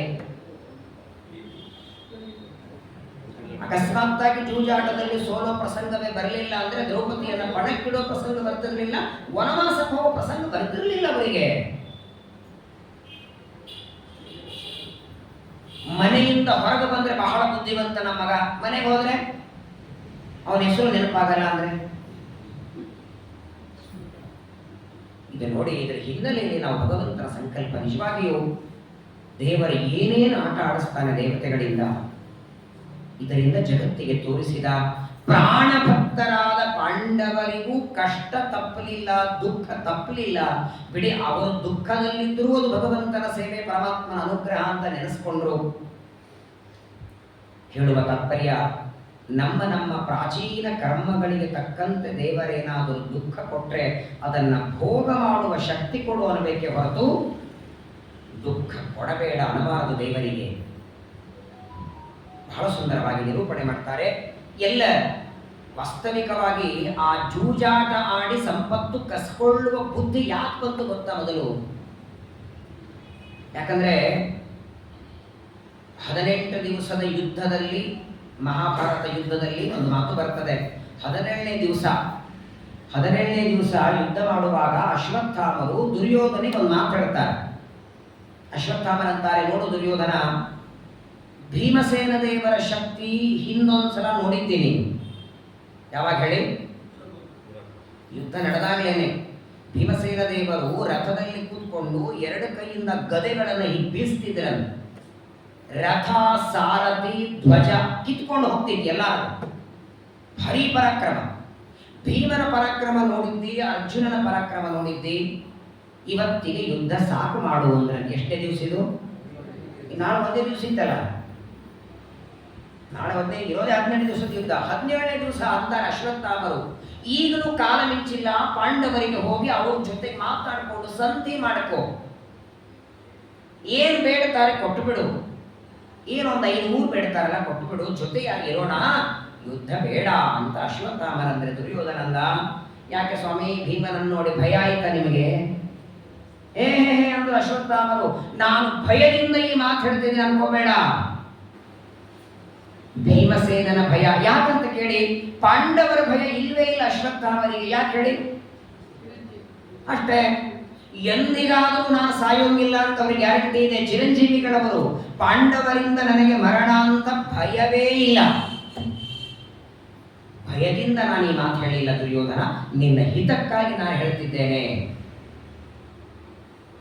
ಇದೇ ಹಿತದ ಮಾತು ಅವತ್ತೇ ಹೇಳಿಬಿಟ್ಟಿದ್ರೆ, ದ್ರೌಪದಿಯ ಸೀರೆ ಎಳೆಯುವಾಗಲೇನೆ ಹಿತದ ಮಾತು ಹೇಳಿಬಿಟ್ಟಿದ್ರೆ ಯುದ್ಧವೇ ನಡೀತಿರ್ಲಿಲ್ಲ. ವಿಶೇಷವಾಗಿ ಈ 18 ದಿವಸದ ಯುದ್ಧ, 12 ವರ್ಷದ ವನವಾಸ, 1 ವರ್ಷದ ಅಜ್ಞಾತವಾಸ, ಇಡೀ ಮಹಾಭಾರತದಲ್ಲಿ ಪ್ರಧಾನ ಪಾತ್ರ ಅಂದ್ರೆ ಭೀಮಸೇನ ದೇವರ ಪಾತ್ರ. ಈಗಾಗಲೇ ಭೀಮಸೇನ ದೇವರ ಬಗ್ಗೆ ಅನೇಕ ವಿಚಾರಗಳನ್ನು ಕೇಳಿದ್ದೀರಿ ನೀವು. ಏನು ಶಕ್ತಿ ಸಾಮರ್ಥ್ಯ ದೇವರು ಕೊಟ್ಟದ್ದು. ನಾನೊಂದ್ಸಲ ಹೇಳಿದ್ದೇನೆ, ಕುರುಕ್ಷೇತ್ರದಲ್ಲಿ ಯುದ್ಧಕ್ಕಾಗಿ ಸೇರಿದ್ದು 18 ಅಕ್ಷೋಹಿಣಿ ಸೈನ್ಯ. 1 ಅಕ್ಷೋಹಿಣಿ ಅಂದ್ರೆ 21,800 ಆನೆಗಳು, 21,800 ಕುದುರೆಗಳು, 21,800 ರಥಗಳು ಹಾಗೂ ಕಾಲಾಳುಗಳು. ಇವರ ಗುಂಪಿಗೆ ಅಕ್ಷೋಹಿಣಿ ಅಂತ ಕರೆಯೋದು. 1 ಅಕ್ಷೋಹಿಣಿಯೊಳಗೆ 21,800 ಆನೆ ಆದರೆ 18 ಅಕ್ಷೋಹಿಣಿಯೊಳಗೆ ಕನಿಷ್ಠ 3,60,000 ಆನೆ. 3,60,000 ಆನೆ, 3,60,000 ಕುದುರೆಗಳು. 1 ಆನೆ ಒಂದ್ಸಲ ಉಚ್ಚಿ ಹೊಯ್ದರೆ 8 ಬಕೆಟ್ ಹೊಯ್ತದೆ. 3,00,000 ಆನೆಗಳು ಒಂದು ದಿನಕ್ಕೆ ಉಚ್ಚಿ ಹೊಯ್ದರೆ ಕುರುಕ್ಷೇತ್ರದ ಯುದ್ಧ ಭೂಮಿ ಸೊಂಟದಷ್ಟು ನದಿಯಾಗಬೇಕು. 3,00,000 ಕುದುರೆಗಳು ಉಚ್ಚಿ ಹೊಯ್ದರೆ ಅವುಗಳ ಲದ್ದಿ ಇಟ್ರೆ ಮಾರನೇ ದಿನ ಯುದ್ಧ ಎಲ್ಲಿ ಮಾಡ್ತಿದ್ರು ಅವರು? ಈ ಹಾಲು ಎಂಜರ್ವ ಮಾಡಿ ಒದ್ದೆ ಆಗಿದೆ ಅಂತ ಮೇಲ್ಗಡೆ ಊಟಕ್ಕೆ ಹಾಕ್ಲಿಕ್ಕೆ ಬರುತ್ತಲ್ಲ, ಹಂಗೆ ಈ ಎಲ್ಲ ಆನೆ ಕುದುರೆ ಉಚ್ಚಿ ಹೊಯ್ದು ತೊಯ್ದು ಹೋಗಿದೆ, ಮಾರನೇ ದಿನ ಬೇರೆ ಜಾಗದಲ್ಲಿ ಮಾಡೋಣ ಅಂತಿತ್ತ? ಒಂದೇ ಭೂಮಿ ತಾನೆ. ಒಂದೇ. ಈಗ ಮಳೆ ಬಂದ್ರೆ ರೋಡ್ ಮೇಲಿರುವ ನೀರು ಒಣಗುತ್ತದೆ. ನೀವು ಕೆಸರಲ್ಲಿ ಹೋಗಿ ನೋಡ್ರಿ, ಹಳ್ಳಿ ಊರುಗಳಲ್ಲಿ ಕೆಸರಲ್ಲಿ ನೀರು ಕೆಚ್ಚರಾಗಿರ್ತದೆ, ಅದು ಒಣಗುವ ಹೊತ್ತಿ ಮತ್ತೆ ಮಳೆ ಆಗಿರ್ತದೆ. ಏನ್ ಭೀಮಸೇನ ದೇವರ ಸಾಮರ್ಥ್ಯ! 3,60,000 ಆನೆಗಳು, ಕುದುರೆಗಳು ಉಚ್ಚೆ ಹೊಯ್ದು ಲದ್ದೆ ಹಾಕಿ ಇಡೀ ಕುರುಕ್ಷೇತ್ರದ ತುಂಬ ಸೊಂಟದಷ್ಟು ನದಿ ಹರಿದರೆ ಸಾಯಂಕಾಲ ಯುದ್ಧ ಮುಗಿಸ್ಕೊಂಡು ಬರುವಾಗ ಉಫ್ ಅಂತ ಊದಬೇಕಂತೆ ಬರೀ ಭೀಮಸೇನ ದೇವರು. ಅವರ ಬಾಯಿಯಿಂದ ಬರುವ ಆ ಗಾಳಿಯಿಂದ ಮಾರನೇ ದಿವಸಕ್ಕೆ ಮತ್ತೆ ಯುದ್ಧ ರಂಚ ಹೇಗೆ ಬೇಕೋ ಹಾಗೆ ಸ್ವಚ್ಛ ಒಣವಣ ಆಗಿ ಇರ್ತಿರ್ತಾರೆ. ನೀವು ನೋಡ್ರಿ, ಎದುರುಗಡೆ ಇದ್ದು ಕೂದ ಅಲ್ಲಾಡಲ್ಲ. ಭೀಮಸೇನ ಸಮೋ ನಾಸ್ತಿ ಸೇನಯೋರ್ ಭಯೋರಪಿ ಪಾಂಡಿತ್ವೇ ಚ ಪಟುತ್ವೇ ಚ ಶೂರತ್ವೇ ಚ ಬಲೇಪಿ ಚ. ಹಾಗಾಗಿ ಸರ್ವೋತ್ತಮನಾದ ಕೃಷ್ಣ, ಜೀವೋತ್ತಮನಾದ ಭೀಮಸೇನ ದೇವರು ಇವರಿಬ್ಬರು ನಡೆಸಿದ ದೊಡ್ಡ ಕಥೆ ಮಹಾಭಾರತ. ಒಂದು ಮಾತು ಮರಿಬೇಡಿ, ಮಹಾಭಾರತಕ್ಕೆ ಇತಿಹಾಸ ಅಂತ ಕರೆದಿದ್ದಾರೆ, ಭಾಗವತವನ್ನ ಪುರಾಣ ಅಂತ ಕರೀತಾರೆ. ವ್ಯತ್ಯಾಸ ಏನು ಗೊತ್ತಾ? ಮಹಾಭಾರತ 5ನೇ ವೇದ, ಪಂಚಮ ವೇದ. ಆದರೆ ಭಾಗವತ ವೇದ ಅಲ್ಲ, ವೇದ ಸಮಾನ ಅಂತಾರೆ ಆಚಾರ್ಯರ ಶಬ್ದ ನೋಡಿ. ಪುರಾಣಂ ಬ್ರಹ್ಮ ಸಂಹಿತಂ ಅರ್ಥೋಯಂ ಬ್ರಹ್ಮಸೂತ್ರಾಣಾಂ ಭಾರತಾರ್ಥ ವಿನಿರ್ಣಯಃ ಗಾಯತ್ರಿ ಭಾಷ್ಯರೂಪೋಸೌ ವೇದಾರ್ಥ ಪರಿಬೃಂಹಿತ. ಹಾಗೆ ನಾಳೆ ಯಾರೋ ನಿಮ್ಗೆ ಕೇಳಿದ್ರು ಎಲ್ಲಿ ನಡೀತಿದ್ರೆ ಪ್ರವಚನ, ಓ ಆಚಾರ್ಯ ವಿರಾಟ್ ಪರ್ವ ಪುರಾಣ ಹೇಳ್ತಿದ್ದಾರೆ ಅನ್ಬೇಡಿ. ಎಂದಿಗೂ ಮಹಾಭಾರತ ಪುರಾಣ ಅನ್ನಬಾರದು, ಅದು ಇತಿಹಾಸ. ಇತಿಹಾಸ ಶಬ್ದ ಹೆಂಗ್ ಬಿಡಿಸ್ಬೇಕು ಹೇಳಿ? ಇತಿ ಆಸ. ಅರ್ಥ ಏನು? ಆಸ ಅಂದ್ರೆ ಇತ್ತು, ಇತಿ ಈ ರೀತಿಯಾಗಿ ಇತ್ತು. ಅಂದ್ರೆ ಪ್ರಮಾಣ ಸಿದ್ಧವಾಗಿದೆ, ಹೀಗೆಲ್ಲ ಇತ್ತು ಅಂತ ಕಟ್ಟ ಕಥೆ ಅಲ್ಲ ಇದು. ವೇದವ್ಯಾಸ ದೇವರು ಮಹಾಭಾರತದ ರಚನೆ ಮಾಡಿದ್ದು ಇದೆಲ್ಲ ಯುದ್ಧ ಎಲ್ಲ ಮುಗಿದ ಮೇಲಲ್ಲರಿ. ಇವಾಗ ಇಲ್ಲೇನು ನಡೆದಿದೆ? ಅಧಿಕ ಮಾಸದ 1 ವಾರ ಬೆಳಗ್ಗೆಯಿಂದ ಸಾಯಂಕಾಲವರೆಗೆ ಉಪನ್ಯಾಸ ಕೇಳಿ ದೊಡ್ಡದಾದ ಜ್ಞಾನ ಯಜ್ಞ ಮಾಡಿದಿರಿ. ಅದರ ಬಗ್ಗೆ ಒಂದು ಆರ್ಟಿಕಲ್ ನಾನು ಬರೀಬಹುದು. ಯಾವಾಗ ಬರೀಲಿಕ್ಕೆ ಸಾಧ್ಯ? ಆದ ಮೇಲೆ. ಮೊದಲೇ ಬರೀಲಿಕ್ಕೆ ಸಾಧ್ಯ ಇದೆಯಾ? ಮೊದಲೇ ಏನು ಬರೀಬಹುದು? ಆಗುತ್ತದೆ ಅಂತ ಬರೀಬಹುದು. 50 ಜನ ಸೇರಬಹುದು. ಯಾಕಂದ್ರೆ ಸ್ವೀಕರಣೆ ಪೂರಿ ಇದ್ದಾಗ 50 ಜನ ಸೇರಬಹುದು ಅಂತ ಬರೀಬಹುದು, ಏನು ತಪ್ಪಿಲ್ಲ. ಇನ್ನು ವೇದವ್ಯಾಸ ದೇವರ ಜ್ಞಾನ ಮಹಾಭಾರತವನ್ನು ಮೊದಲೇ ಬರೀತಾರೆ. ಇದರಿಂದಲೇ ವೇದವ್ಯಾಸ ದೇವರು ಸಾಕ್ಷಾತ್ ಪರಮಾತ್ಮನ ಅವತಾರ. ಎಲ್ಲ ಪಾಂಡವರಿಗೆ ರಾಜಸೂಯಾಗ ಮಾಡ್ತಾರೆ. ಆ ರಾಜಸೂಯಾಗದಲ್ಲಿ ಪರ್ವತದಷ್ಟು ದಕ್ಷಿಣೆ ಕೊಡ್ತಾರಂತೆ. ಕೇಳಬೇಕು ಒಂದ್ಸಲ, ನೀವು ಅದನ್ನೇ ಕೇಳಬೇಕು. ಪಾಂಡವರು ಮಾಡಿದ ರಾಜಸೂಯಾಗಕ್ಕೆ ಯಾರು ಅಡಿಗೆಯವರು ಬಂದಿದ್ರು, ಏನು ಅಡಿಗೆ ಮಾಡಿದ್ರು, ಯಾವ ರೀತಿ ಪಂಕ್ತಿಗಳು ಹಾಕಿದ್ರು, ಯಾರು ಬಡಿಸ್ತಿದ್ರು, ಯಾರು ಎಂಜಿನ ಮಾಡ್ತಿದ್ರು. 10 ಲಕ್ಷ ಜನ ಒಂದು ಸಲ ಊಟಕ್ಕೆ ಕೂತ್ರೆ, 10 ಲಕ್ಷ ಜನ ಕೂತ್ರೆ 1 ಗಂಟೆ ಹೊಡಿಬೇಕು. ಅಂತ ಗಂಟೆ 1 ತಾಸೊಳಗೆ 100 ಬಾರಿ ಹೊಡಿತಿದ್ದಾರೆ. ಏನು ಅನ್ನದಾನ ಅನ್ನದಾನ ಅನ್ನದಾನ. ಅನ್ನದಾನನೂ ಹಾಗೆ, ದಕ್ಷಿಣೆನೂ ಹಾಗೆ. ಶ್ರೀಮದಾಚಾರ್ಯ ತಾತ್ಪರ್ಯಗಳಲ್ಲಿ ಒಂದು ಮಾತು ಹೇಳ್ತಾರೆ, ಪಾಂಡವರು ರಾಜಸೂಯಾಗದಲ್ಲಿ ಎಷ್ಟು ದಕ್ಷಿಣೆ ಕೊಟ್ಟಿದ್ರು, ಬೆಳ್ಳಿ ಬಂಗಾರ ಎಷ್ಟು ಕೊಟ್ಟಿದ್ರು ಅಂದ್ರೆ ಆಚಾರ್ಯರಂತಾರೆ ಮಾಂಗಲ್ಯ ಮಾತ್ರಂ ದೈತೇಶರಿಗೆ. ತಾತ್ಪರ್ಯಗಳಲ್ಲಿ ಹೇಳ್ತಾರೆ, ದ್ರೌಪದಿಯ ಕೊರಳಲ್ಲಿರುವ ಮಂಗಳಸೂತ್ರ ಬಿಟ್ಟರೆ ಎಲ್ಲ ಕೊಟ್ಟುಬಿಟ್ಟಿದ್ರು. ಮಂಗಳಸೂತ್ರ ತೆಗಿಬಾರದು ಅಂತ ಅದೊಂದು ಬಿಟ್ಟು ಉಳಿದದ್ದು ಎಲ್ಲ ದಾನ ಮಾಡಿದ್ರು. ಏನು ದಕ್ಷಿಣೆ? ಆ ಸಂದರ್ಭದಲ್ಲಿ, ರಾಜಸೂಯಾಗದ ಸಂದರ್ಭದಲ್ಲಿ ಪಾಂಡವರಿಗೆ ಉಡುಗೊರೆ ಬರುತ್ತಲ್ಲ. ಯಾಕಂದ್ರೆ ಬಂದವರೆಲ್ಲ ಸುಮ್ಮನೆ ಬರೋರಲ್ಲ. ಯಾರ್ಯಾರು ಬಂದು ಏನೇನು ಉಡುಗೊರೆ ಕೊಡ್ತಾರೆ, ಯಾರು ಬಂದು ಏನು ಕೊಟ್ಟರು ಅದನ್ನ ಬರೆಯೋದಕ್ಕೆ ದುರ್ಯೋಧನೆ ಕೃಷ್ಣ ಕೂಡಿಸಿದ. ಪಟನಾಟಕ ಸೂತ್ರಧಾರಿ ಸ್ವಾಮಿ. ಗೊತ್ತಾಗಲಿ, ದೇವರ ಅನುಗ್ರಹ ಇದ್ರೆ ಕಾಡಿನಲ್ಲೂ ರಾಜನಾಗಿ ಮೆರೆಯಬಹುದು. ದೇವರ ಕಾರುಣ್ಯ ತಪ್ಪಿದ್ರೆ ಅರಮನೆ ಇದ್ರೂ ನೆಮ್ಮದಿ ಇರಲ್ಲ. ಆ ಪಾಂಡವರ ಸಂಪತ್ತೆಲ್ಲ ನೋಡಿ, ಅವರಿಗೆ ರಾಜಸೂಯಾಗದಲ್ಲಿ ಉಡುಗೊರೆಯಾಗಿ ಬಂದದ್ದೆಲ್ಲ ನೋಡಿ, ಆ ಸಂಪತ್ತು ಕಸ್ಕೊಳ್ಬೇಕು ಅಂತ ಜೂಜಾಟ ಆಡಿ ಎಲ್ಲ ದೇವರ ಸಮ್ಮುಖದಲ್ಲಿ ನಡೀತದೆ. 2 ಬಾರಿ ಜೂಜಾಟ ಆದದ್ದು. ಮೊದಲನೇ ಜೂಜಾಟದಲ್ಲಿ ತಮ್ಮಂದ್ರನ್ನ ಇಟ್ಟು ಸೋತಾನೆ, ದ್ರೌಪದಿಯನ್ನ ಇಡ್ತಾನೆ. ದ್ರೌಪದಿಯನ್ನ ಸಭೆಯೊಳಗೆ ಇಟ್ಟು ಸೋತ. ದುರ್ಯೋಧನ ಹೇಳ್ತಾನೆ ಕರ್ಕೊಂಡು ಬಾ ಅಂತ. ಸೇವಕ ಬಂದು ಹೇಳ್ತಾನೆ ನಿಮ್ಮನ್ನ ರಾಜ ಸೋತಿದ್ದಾನೆ, ನೀವು ಬರಬೇಕು ಅಂದಾಗ ಒಂದು ಪ್ರಶ್ನೆ ಕೇಳ್ತಾಳೆ ದ್ರೌಪದಿ, ನನ್ನನ್ನ ಪಣಕ್ಕೆ ಇಡೋದಕ್ಕೆ ದುರ್ಯೋಧನ ನನ್ನ ಗಂಡನಿಗೆ ಅನುಮತಿ ಕೊಟ್ಟದ್ದು ಯಾರು? ಒಂದು ಕಲ್ಲನ, ಮಣ್ಣನ, ಒಂದು ಬೆಳ್ಳಿ ಬಂಗಾರನ, ಜಡ ವಸ್ತು ಅಲ್ಲ, ನನಗೂ ಮನಸ್ಸಿದೆ, ನನ್ನ ಅನುಮತಿ ಇಲ್ಲದೆ ನನ್ನನ್ನು ಪಣಕ್ಕೆ ಇಟ್ಟ ಹೇಗೆ? ಬಹಳ ಸ್ವಾಸ್ಥ್ಯದ ಮಾತುಗಳು ದ್ರೌಪದಿಯ ಮಾತುಗಳು. ಆ ದ್ರೌಪದಿಯ ಸೀರೆಯನ್ನೇ ಎಳೆಯುವಾಗ ದ್ರೌಪದಿಗೆ ವಯಸ್ಸು ಎಷ್ಟಿತ್ತೇಳಿ? ಸಾಮಾನ್ಯವಾಗಿ ನಾನು ಅನೇಕ ಸಲ ಹೇಳೀನಿ, ಸ್ತ್ರೀಯರಿಗೆ 18 ವರ್ಷ ಇದ್ದಾಗ ಏನೊಂದು ಮುಖದಲ್ಲಿ ಸೌಂದರ್ಯ ಇರತ್ತೋ ಅದು 20 ಆದ ಮೇಲೆ ಇರಲ್ಲ, 24ಕ್ಕಿರಲ್ಲ, 28ಕ್ಕಿರಲ್ಲ. 30 ಆದ ಮೇಲೆ ಸೌಂದರ್ಯ ಕಮ್ಮಿ ಆಗತ್ತಲ್ಲ. ಹಾಗೆ ಆ ಒಂದು 30 ಆದವರಿಗೆ ಯಾರನ್ನ ತೋರಿಸಿ ನೋಡ್ರಿ, ಅವ್ರ ಹೆಸರುವಾಗಿ ನಾವು 18 ಇದ್ದಾಗ ಅಷ್ಟೇ ಇದ್ದೀವಿ ಆಚಾರ್ಯ ಅಂತ. ಹೌದಾ ಇಲ್ಲ? ಬಿಟ್ಕೊಡಲ್ಲ. ಪ್ರಪಂಚದೊಳಗೆ ಏನಾದರೂ ಸಹನ ಮಾಡ್ತಾರೆ, ನಿಮ್ಗಿಂತ ಅವ್ರು ಚೆನ್ನಾಗಿದ್ದಾರೆ ಅಂತ ಸಹನ ಆಗಲ್ಲ. ನೋಡಿ, ಒಂದು ಹೆಣ್ಣಿನ ಸೌಂದರ್ಯ ಇನ್ನೊಂದು ಹೆಣ್ಣು ವರ್ಣನೆ ಮಾಡಿದೆಯಾ? ಒಂದೇ ಕಡೆ ವಾದಿರಾಜ ಶೋಭಾನ ಪದ್ಯದಲ್ಲಿ ಹೇಳ್ತಾರೆ, ಭಗವಂತನ ಆ ಮೋಹಿನಿಯ ರೂಪ ನೋಡಿ ಲಕ್ಷ್ಮಿ ಹೊಗಳುತ್ತಾಳಂತೆ. ನಾನೇ ಸುಂದರ ಅಂತ ಮೆರೀತಿದ್ದೆ, ಈ ಅಪ್ಪನ ಮೋಹಿನಿ ರೂಪ ನೋಡಿದರೆ ನನ್ನಂತ ಕೋಟಿ ಲಕ್ಷ್ಮಿಯರ ಸೌಂದರ್ಯ ಇವನ ಎಡಗಾಲಿನ ಹೆಬ್ಬರಳಿನ ಮಣ್ಣಿನ ತುದಿಗಿದೆ ಅಂತ ವಿಚಾರ ಮಾಡಿ. ದ್ರೌಪದಿಯ ವಸ್ತ್ರಾಪಹಾರ ಮಾಡುವಾಗ 59 ಮುಗಿದು 60ನೇ ವರ್ಷದ ರನ್ನಿಂಗು, ಷಷ್ಠಿ ಪೂರ್ತಿಗೆ ಬಂದಾಗ ಆಗಲೂ ಅವಳ ವಯಸ್ಸು 60 ಆದರೂ ಮುಖದಲ್ಲಿ ತೇಜಸ್ಸು ಮಾತ್ರ. ಮಹಾಭಾರತ ಹೇಳುತ್ತದೆ ಅಜರ ಲೋಕಸುಂದರಿ. ಇಲ್ಲ ಅಂದಿದ್ರೆ 60 ವರ್ಷದ ಒಬ್ಬ ವೃದ್ಧ ಮಹಿಳೆಯನ್ನ ಸೀರೆ ಎಳೆಯುವ ಕೆಲಸ ಹೇಗೆ ಮಾಡ್ತಿದ್ದ? ಏನು ಸೌಂದರ್ಯ ಅದು! ದೇವತಾಸ್ತ್ರೀ, ಭಾರತೀ ದೇವಿ, ಅದೆಲ್ಲ ಒಂದು ಕಡೆಗೆ. ಸತ್ಯ ಸಂಕಲ್ಪನಾದ ಭಗವಂತನ ಸಂಕಲ್ಪ. ಮೊದಲನೇ ಜೂಜಾಟದಲ್ಲಿ ಎಲ್ಲ ಇಟ್ಟು ಸೋಲ್ತಾರೆ. ಕೊನೆಗೇನಾಯ್ತಂದ್ರೆ ದ್ರೌಪದಿಯನ್ನು ಪಣಕ್ಕೆ ಇಡ್ತಾರೆ, ದ್ರೌಪದಿಯನ್ನು ಸೋಲ್ತಾರೆ. ಆ ಹೊತ್ತಿಗೆ ಧರ್ಮ ಯಾವ ವಿದುರ ಬಂದು ಧೃತರಾಷ್ಟ್ರನಿಗೆ ಹೇಳ್ತಾನೆ, ಅಣ್ಣ ನೀನು ತಪ್ಪು ಮಾಡ್ತಿದ್ದಿ, ನಿನ್ನ ಮಗ ಮಾಡುವ ಅನ್ಯಾಯಕ್ಕೆಲ್ಲ ನೀನು ತಲೆ ಕೊಡ್ತಿದ್ದಿ, ಪರವಾಗಿಲ್ಲ, ಪಾಂಡವರು ಸಂಪತ್ತು ಇಟ್ಟು ಸೋತರು, ತಮ್ಮನ್ನೇ ತಾವಿಟ್ಟು ಸೋತರು ಸರಿ, ಹೆಂಡತಿಯನ್ನಿಟ್ಟು ಸೋತಾಗ ಅವರನ್ನ ತೊಡೆ ಮೇಲೆ ಬಂದು ಕೂಡು ಅಂತ ನಿನ್ನ ಮಗ ಅಂತಾನಲ್ಲ, ನೀನು ತಪ್ಪು ತಿಳ್ಕೊಳ್ಳೋದಾದ್ರೆ ಒಂದು ಮಾತು ಹೇಳ್ತೇನೆ, ಇವತ್ತೇನಾದರೂ ನೀನು ದ್ರೌಪದಿಯನ್ನ ಅವಮಾನ ಮಾಡಿ ಅವಳನ್ನ ಈ ಬಂಧನದಿಂದ ಬಿಡುಗಡೆ ಮಾಡಲಿಲ್ಲ ಅಂದ್ರೆ ನೀನು ಕಣ್ಣೆದುರಿಗೆ ನಿನ್ನ ರಾಜ್ಯ ಮಕ್ಕಳು ನಾಶ ಆಗಿ ಹೋಗ್ತಾರೆ. ಅವತ್ತೇ ಹೇಳಿದ್ದ ವಿದುರ.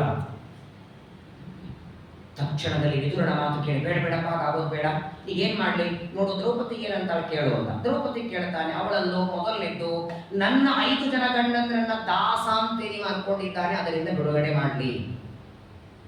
ಗಂಡಂದ್ರನ್ನ ಬಿಡಿಸಿದ್ಲು, ರಾಜ್ಯ ಬಿಡಿಸಿದ್ಲು, ತನ್ನನ್ನ ಬಿಡಿಸ್ಕೊಳ್ಳಿಲ್ಲ ದ್ರೌಪದಿ. ಎರಡನೇ ಬಾರಿ ಜೂಜಾಟ ಯಾಕೆ ಬಂತು ಗೊತ್ತಾ? ಮೊದಲನೇ ಜೂಜಾಟದಲ್ಲಿ ಎಲ್ಲ ಇಟ್ಟು ಸೋತಾಗಿತ್ತು, ಆದರೆ ಮತ್ತೆಲ್ಲ ರಿಟರ್ನ್ ಕೊಟ್ಟು ಬಿಟ್ಟಿದ್ದ ಧೃತರಾಷ್ಟ್ರ. ಯಾಕಂದ್ರೆ ವಿದುರ ಹೆದರಿಸ್ಬಿಟ್ಟಿದ್ದಲ್ಲ. ಆಗ ದುಶ್ಯಾಸನ ಬಂದಂತಾನೆ, ಏನಪ್ಪ ಇಷ್ಟು ಕಷ್ಟಪಟ್ಟು ಜೂಜಾಟ ಆಡಿ ಎಲ್ಲ ತಗೊಂಡಿದ್ವಿ, ಎಲ್ಲ ನೀವು ಮತ್ತೆ ರಿಟರ್ನ್ ಕೊಟ್ಟು ಎರಡನೇ ಸಲ ಮತ್ತೆ ಬಾ ಅಂತ. ಆ ಎರಡನೇ ಜೂಜಾಟದಲ್ಲಿ ಹಣ ಇಡ್ಲಿಲ್ಲ, ಆಗ ಸಂಪತ್ತು ಇರಲಿಲ್ಲ. ಯಾರು ಜೂಜಾಟದಲ್ಲಿ ಸೋಲ್ತಾರೆ 12 ವರ್ಷ ವನವಾಸ, 1 ವರ್ಷ ಅಜ್ಞಾತವಾಸ.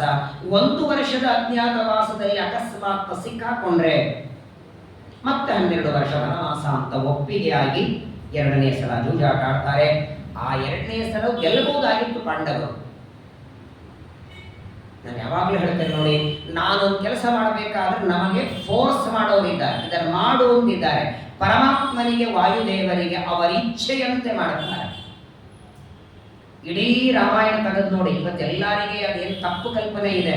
ಶ್ರೀರಾಮ ವನವಾಸಕ್ಕೆ ಹೋಗೋದಕ್ಕೆ ಕಾರಣ ಏನು? ಯಾರು ಅಲ್ಲ,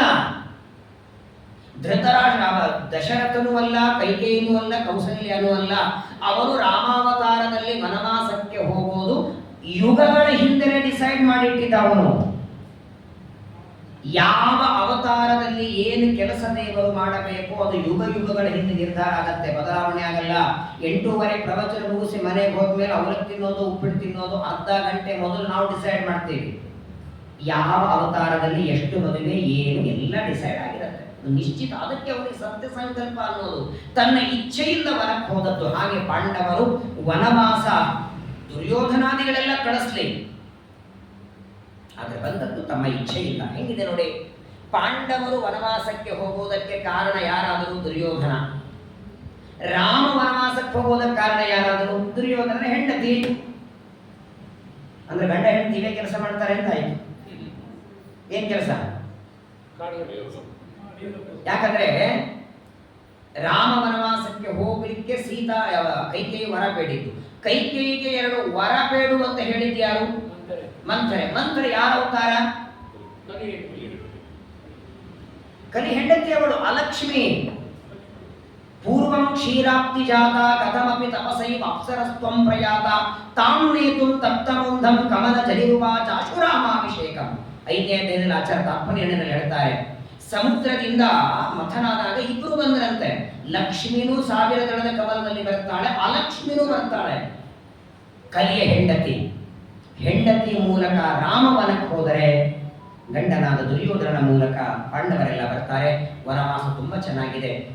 ಪಾಂಡವರೆಲ್ಲ ವನಕ್ಕೆ ಬಂದ್ರೆ ಅರಣ್ಯದಲ್ಲಿ ಬಂದಿರ್ತಾರೆ. ಒಂದು ದಿನ ಅಣ್ಣನಿಗೆ ಕೇಳದಾಗ್ತ ಧರ್ಮರಾಜ, ಭೀಮಸೇನ ದೇವರು ಕೇಳಿದ್ರ, ಏನಣ್ಣ ನೀನೆಲ್ಲ ಜೂಜಾಟದಲ್ಲಿ ಇಟ್ಟದ್ದಾಯ್ತು, ನಾವು ಸೋತದ್ದು ಆಯ್ತು, ವನವಾಸ ಬಂದದ್ದು ಆಯ್ತು, ವನವಾಸ ಮುಗಿದ ಮೇಲೆ ಮುಂದಿನ ಪ್ಲಾನ್ ಏನಿದೆ ಅಂತ ಕೇಳಿದ. ಯಾವತ್ತು ಕೇಳಿದ್ದು? ಇನ್ನೂ ಎಷ್ಟು ಟೈಮ್ ಇದೆಯಲ್ಲ ಅದಕ್ಕೆ. 12 ವರ್ಷ ವನವಾಸ ಆಗಿ 1 ವರ್ಷ ಅಜ್ಞಾತವಾಸ, ಆಮೇಲಿನ ವಿಚಾರ ಇಲ್ಲ. ಮುಂದಿನ ಪ್ಲಾನಿಂಗ್ ಮೊದಲೇ ಮಾಡಬೇಕಲ್ಲ, ಏನಾದರೂ ಉಪಾಯ ವಿಚಾರ ಮಾಡಿ. ಯಾಕೆ ಇದನ್ನು ಕೇಳಿದರು ಅಂದ್ರೆ, ನಿಜವಾಗಿ ಅಣ್ಣನ ಮನಸ್ಸೊಳಗೆ ಏನಿದೆ ಅಂತ ಗೊತ್ತಾಗಬೇಕು ಅಂತ ವನದಲ್ಲಿ ಇರುವಾಗಲೇ ಕೇಳ್ತಾರೆ. ಧರ್ಮರಾಜ ಏನಂದ, ನೋಡು ಇಲ್ಲಿಂದ ಹೋಗೋಣ ವನವಾಸ ಆದ್ಮೇಲೆ ಅಜ್ಞಾತವಾಸ ಆದ ಮೇಲೆ ಹೋಗಿ ಕೇಳೋಣ ದುರ್ಯೋಧನನಿಗೆ, ಅರಣ್ಯ ರಾಜ್ಯ ಕೊಟ್ಟ ಸರಿ, ಇಲ್ಲ ಅಂದ್ರೆ ಅವನಷ್ಟು ಕ್ರಮ ಇರ್ತದೆ, ನಮ್ಮ ಮಟ್ಟಕ್ಕೆ ನಾವಿರೋಣ. ಯುದ್ಧದ ಮಾತೇ ತೆಗಿಲಿಲ್ಲ ಅಣ್ಣ. ಯುದ್ಧ ಮಾಡೋಣ, ಅವರನ್ನ ಸೋಲಿಸೋಣ ಅನ್ನೋ ಮಾತು ಬರಲೇ ಇಲ್ಲ. ಆಗ ಭೀಮಸೇನ ದೇವರು ಉಪದೇಶ ಮಾಡ್ತಾರೆ. 22ನೇ ಅಧ್ಯಾಯ ತಾತ್ಪರ್ಯನಿರ್ಣಯ. ಅದ್ಭುತ ವಿಚಾರ. ನಾನು ಒಂದ್ಸಲ ಹೇಳಿದ್ದೀವಿ, ಒಂದ್ಸಲ ಅದನ್ನು ಕೇಳ್ರಿ. ಜೀವ ಕರ್ತೃತ್ವವಾದ ಅಲ್ಲೇ ಬರೋದು. ಜೀವನಿಗೆ ಕರ್ತೃತ್ವ ಉಂಟೋ ಇಲ್ಲೋ, ಸ್ವಾತಂತ್ರ್ಯ ಉಂಟೋ ಇಲ್ಲೋ, ದೇವರೇ ಸರ್ವಕರ್ತ ಅಂದ್ರೆ ಜೀವನಿಗೆ ಯಾಕೆ ಸುಖ ದುಃಖಗಳು? ಅದ್ಭುತ ವಿಚಾರಗಳು ಆ ಅರಣ್ಯದಲ್ಲಿ ಇರುವಾಗಲೇನೆ ಆಗುತ್ತೆ. 12 ವರ್ಷ ವನವಾಸ ಮುಗಿದ ಮೇಲೆ ಎಲ್ಲ ಪಾಂಡವರು ಗುರುಗಳನ್ನು ಕರೆದರಂತೆ. ಯಾವಾಗಲೂ ನೋಡಿ, ಯಾವುದೇ ಒಂದು ಕೆಲಸ ಮಾಡಬೇಕಾದ್ರೂ ಪುರೋಹಿತರ ಆಚಾರ್ಯರಿರಬೇಕು. ಪಾಂಡವರು ವನವಾಸಕ್ಕೆ ಹೋಗುವಾಗಲೂ ಜೊತೆಗೆ ಪುರೋಹಿತರಿದ್ದಾರೆ, ಧೌಮ್ಯಾಚಾರ್ಯರು. ವನವಾಸ ಮುಗಿಸ್ಕೊಂಡು ಬಂದಿದ್ದಾರೆ. ಎಲ್ಲ ಪಾಂಡವರು ಗುರುಗಳಾದ ಧೌಮ್ಯಾಚಾರ್ಯ ಕೇಳ್ತಾರೆ, ಸ್ವಾಮಿ 12 ವರ್ಷ ವನವಾಸ ಅಂತೂ ಆಯಿತು, ಇನ್ನು 1 ವರ್ಷ ಅಜ್ಞಾತವಾಸ ಇದೆ. ಆ 1 ವರ್ಷದ ಅಜ್ಞಾತವಾಸವು ನಿರಾತಂಕವಾಗಿ ನಾವು ಕಳಿಬೇಕು ಅಂದ್ರೆ ನಿಮ್ಮ ಆಶೀರ್ವಾದ ಬೇಕು ಅಂತಾರೆ. ನೋಡಿ, ಸಾಕ್ಷಾತ್ ದೇವತೆಗಳು ಪಾಂಡವರಂದ್ರೆ ಯಮಧರ್ಮ, ಭೀಮಸೇನ, ವಾಯುದೇವರ. ಆದರೂ ಬ್ರಾಹ್ಮಣರ ಗೌರವ. ಧೌಮ್ಯಾಚಾರ್ಯರಿಗೆ ನಮಸ್ಕಾರ ಮಾಡಿ ಧೌಮ್ಯಾಚಾರ್ಯರಂತಾರೆ, ಅವಶ್ಯವಾಗಿ ನಿಮ್ಮ ಅಜ್ಞಾತವಾಸ ನಡೀಲಿ, ಯಾರೂ ನಿಮ್ಮನ್ನ ಗುರುತಿಸದೇ ಇರೋ ಹಾಗೆ ನಾನು ಆಶೀರ್ವಾದ ಮಾಡ್ತೇನೆ. 2 ಮಾತು ಧೌಮ್ಯಾಚಾರ್ಯರ ಜೊತೆಗೆ ಆಡಿರ್ತಾನೆ. ಕಣ್ಣೊಳಗೆ ನೀರು ಬರ್ತಾನೆ ಧರ್ಮರಾಜ. ಯಾಕೆ ಅಂತ ಕೇಳಿದ್ರೆ ಧೌಮ್ಯಾಚಾರ್ಯ ಕೇಳ್ತಾರೆ, 12 ವರ್ಷ ವನವಾಸವೇ ಕಳೆದಿದ್ದೀರಿ, ಈಗ 1 ವರ್ಷ ಅಜ್ಞಾತವಾಸ ಹೋಗ್ಲಿಕ್ಕೆ ಯಾಕೆ ನಿಮಗೆ ದುಃಖ ಆಗ್ತಿದೆ? ಯಾಕೆ ಕಣ್ಣಲ್ಲಿ ನೀರು ಅಂದ್ರೆ, ಧರ್ಮರಾಜ ಅಂತಾನೆ, ವನವಾಸ ಕಾಲದಲ್ಲಿ ನಾವು ಹೇಗಿದ್ದೀವೋ ಹಾಗೆ ಓಡಾಡಿದ್ದೀವಿ ಎಲ್ಲ ಕಡೆ. ಆದ್ರೆ ಇದು 1 ವರ್ಷ ನಮ್ಮ ಸ್ವಭಾವ ಎಲ್ಲ ಮುಚ್ಚಿಕೊಂಡಿರ್ಬೇಕಲ್ಲ. ಪ್ರತಿನಿತ್ಯ ಹಾಡವನಿಗೆ 1 ವರ್ಷ ಹಾಡಾಡಬೇಡಿ ಅಂತ ಹೇಳಿ ಹೇಗಾಗತ್ತೆ? ಪ್ರತಿನಿತ್ಯದಲ್ಲಿ ಬೆಳಗ್ಗೆ ಮಧ್ಯಾಹ್ನ ಸಾಯಂಕಾಲ 3 ಕಡೆಗೆ ಹೋಗಿ ಅಡಿಗೆ ಮಾಡೋರಿಗೆ 1 ವರ್ಷ ಅಡಿಗೆ ಬಿಡ್ರು ಅಂತ ಹೇಳಿದ್ರೆ, ಯಾವಾಗಲೂ ಮನುಷ್ಯ ಏನನ್ನು ಪ್ರತಿನಿತ್ಯ ಮಾಡ್ತಾನೆ ಅದನ್ನು ಬಿಡ್ಲಿಕ್ಕೆ ಒಂದಿನ ನೀವು ಹೇಳಿದ್ರೆ ಬಿಡಬಹುದು. ತನ್ನ ಸ್ವರೂಪ ಮುಚ್ಚಿಕೊಂಡು ಇರೋದಿದೆಯಲ್ಲ, ಇದು ಒಂದು ರೀತಿ ಶಿಕ್ಷೆ ಇದ್ದ ಹಾಗೆ. ಕೈಯೊಳಗೆ ಅಸ್ತ್ರ ಹಿಡಿಯುವ ಹಾಗಿಲ್ಲ, ಶಸ್ತ್ರ ಇಲ್ಲ, ಯುದ್ಧ ಮಾಡುವ ಹಾಗಿಲ್ಲ. ಯಾರಾದರೂ ಎದುರುಗಡೆ ಬೈದ್ರೆ ನಾವು ಕೋಪ ಮಾಡ್ಕೊಳ್ಳೋ ಹಾಗಿಲ್ಲ. ಕೋಪ ಮಾಡ್ಕೊಂಡ್ರೆ ಗೊತ್ತಾಗಿ ಬಿಡ್ತದೆ ಪಾಂಡವರು ಅಂತ, ಅಜ್ಞಾತವಾಸ ಹೋಯಿತು. ಇದೇನು ಮುಚ್ಚಿಕೊಂಡಿರೋದು ಇದೆಯಲ್ಲ 1 ವರ್ಷ ಗೊತ್ತಾಗದೆ, ಇದು ನಮ್ಮಿಂದ ಆಗತ್ತಾ ಅಂತಾರೆ ಧರ್ಮರಾಜ. ಒಂದೇ ಮಾತಂತಾರೆ ಧೌಮ್ಯಾಚಾರ್ಯರು, ಯಾಕೆ ಧರ್ಮರಾಜ ಇದೇನು ಮೊದಲನೇ ಸಲ ಅಲ್ಲ ಅಂದ್ರು. ಒಂದನ್ನು ನಮ್ಮನ್ನೆಲ್ಲ ನೋಡಿ ಹೇಳ್ತಾರೆ, ಪ್ರಪಂಚದೊಳಗೆ ಎಲ್ಲರಿಗೂ ಇಂತಹ ಪರಿಸ್ಥಿತಿ ಒದಗುತ್ತದೆ. ತನಗೆ ಆಪತ್ತು ಬಂದಾಗ ತನ್ನ ಸ್ವರೂಪ ಮುಚ್ಚಿಕೊಂಡೇ ಇರುವ ಪ್ರಸಂಗ ಎಲ್ಲರಿಗೂ ಬರ್ತದೆ. ಬರ್ತದೋ ಇಲ್ಲೋ ಹೇಳಿ. ಆಧಾರ್ ಕಾರ್ಡ್ ಒಳಗೆ ಆ ಫೋಟೋವಲ್ಲಿ ಅಂಗಾರಕ್ಷತೆ ಇರಲಿಲ್ಲ ಅಂದ್ರೆ, ನೀವು ಏರ್ಪೋರ್ಟಿಗೆ ಹೋದಾಗ ಆ ಆಧಾರ್ ಕಾರ್ಡ್ ತೋರಿಸ್ಬೇಕಾದ್ರೆ ಅಂಗಾರಕ್ಷತೆ ಹಚ್ಕೊಳ್ಳೋ ಹಾಗಿಲ್ಲ. ಅದನ್ನೇ ಹಿಡಿತಾನೆ, ಇದ್ರಾಗಿಲ್ಲ ಇದ್ರಾಗಿದೆಯಲ್ಲ, ಇಲ್ಲಪ್ಪ ಅದನ್ನು ತೆಗೆಸ್ಲಿಕ್ಕೆ ಹೋದಾಗ ಏಕಾದಶಿ ಇತ್ತು ಹಚ್ಕೊಂಡಿರ್ಲಿಲ್ಲ ಅಂದ್ರೆ ಕೇಳಲ್ಲವ. ಇದು ನಿಮ್ದು ಇರ್ಲಿಕ್ಕಿಲ್ಲ ಯಾಕಂದ್ರೆ ಇದರಲ್ಲಿ ಅಕ್ಷತೆ ಇದೆ ಇದರಲ್ಲಿ ಇಲ್ಲ ಅಂತಾನೆ. ಹಾಗಾದ್ರೆ ಅಂತ ಪ್ರಸಂಗದಲ್ಲಿ ಅಕ್ಷತೆ ಅಂಗಾರ ಅಳಿಸ್ಕೊಂಡು ಹೋಗಿ. ಮನುಷ್ಯನಿಗೆ ಎಲ್ಲಾ ಕಾಲ ಒಂದೇ ತರ ಬರ್ತದೆ ಅಂತಿಲ್ಲ, ಕೆಲವು ಪರೀಕ್ಷೆ ಕಾಲ ಬರ್ತದೆ. ಅದರಲ್ಲೂ ವಿಶೇಷ ಅಂದ್ರೆ ನಮ್ಮವರು ಪರೀಕ್ಷೆ ಮಾಡ್ತಾರೆ. ಹಾಗಾಗಿ ನಮ್ಮ ನಿಜವಾದ ಸ್ವರೂಪವನ್ನ ಮುಚ್ಚಿಕೊಂಡು ಬದುಕುವ ಪ್ರಸಂಗ ಎಲ್ಲರಿಗೂ ಬರ್ತದೆ, ನಿನಗಲ್ಲಪ್ಪ. ಸರ್ವಜ್ಞನಾದ ಪರಮಾತ್ಮ ತಾನು ಜಗದೊಡೆಯ ಕೃಷ್ಣ ಅಂತ ಇದ್ದರೂ ಕೂಡ ತನ್ನ ಸ್ವರೂಪ ಮುಚ್ಚಿಕೊಂಡು ಕೃಷ್ಣ ಇರಲಿಲ್ವಾ? ಅಲ್ಲಿದ್ದಾಗ ಓಡಾಡ್ತಿದ್ದ, ಆಕಳ ಕಾಯ್ದ, ಗೋರಕ್ಷಣೆ ಮಾಡ್ದ, ಬೆಣ್ಣೆ ಕದ್ದ, ಅಲ್ಲಿದ್ದವರಿಗೆಲ್ಲ ಮಾನವ ಅಂತ ತೋರಿಸ್ಕೊಂಡೆ ಹೊರತು ದೇವರು ತೋರಿಸ್ಕೊಂಡ. ಹೆಂಡತಿಯನ್ನ ಕಳ್ಕೊಂಡಾಗ ಇವನು ಜಗದೊಡೆಯನಾದ ರಾಮ ಅಂತ ಯಾರಿಗೆ ಗೊತ್ತಾಗ್ಲಿಲ್ಲ. ದೇವರೇ ಭೂಮಿಗೆ ಬಂದಾಗ ತನ್ನ ರೂಪ ಮುಚ್ಚಿಕೊಂಡು ಮಾನವರ ಕಣ್ಣಿಗೆ ಮನುಷ್ಯರಂತೆ ಕಾಣುತ್ತಾನೆ. ನೀವಂತೂ ದೇವರ ಭಕ್ತರು. ಅದು 1 ವರ್ಷ ಧೈರ್ಯ ಕೊಡ್ತಾರೆ ಧೌಮ್ಯಾಚಾರ್ಯರು. ನಮ್ಮಿಂದ 1 ವರ್ಷ ಆಗತ್ತೋ ಇಲ್ಲೋ, 1 ವರ್ಷ ನಾವೆಲ್ಲಾದ್ರೂ ಮುಚ್ಚಿಕೊಂಡಿರ್ಲಿಕ್ಕೆ ಆಗತ್ತೋ ಅಂತ ನೋಡಿ.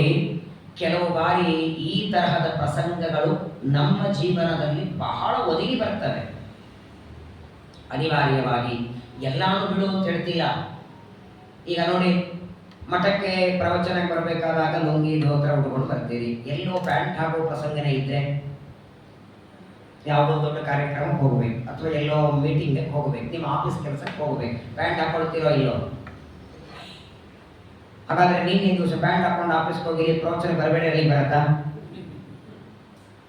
ಆ ಒಂದು ಕೆಲಸ ಆಗುವವರೆಗೆ ಪ್ಯಾಂಟ್ ಹಾಕೊಳ್ತೀರಿ. ಈಗ ಪ್ರವಚನ ಬಂದಾಗ ಲುಂಗಿ ಉಟ್ಕೊಳ್ತೀರಿ. ಹೇಗೆ ಮನುಷ್ಯ ತನ್ನ 1 ದಿನದ, ಈಗ ನೋಡಿ, ಬೆಳಗ್ಗೆ ಸ್ನಾನ ಮಾಡಿ ಪಂಚ ಉಟ್ಕೊಂಡು ಪೂಜೆ ಮಾಡ್ತೀರಿ. ಅದೇ ಪಂಚ ಪ್ರವಚನ ಬರ್ತೀರಾ? ಯಾರು ನೋಡೋಣ ನೀವು?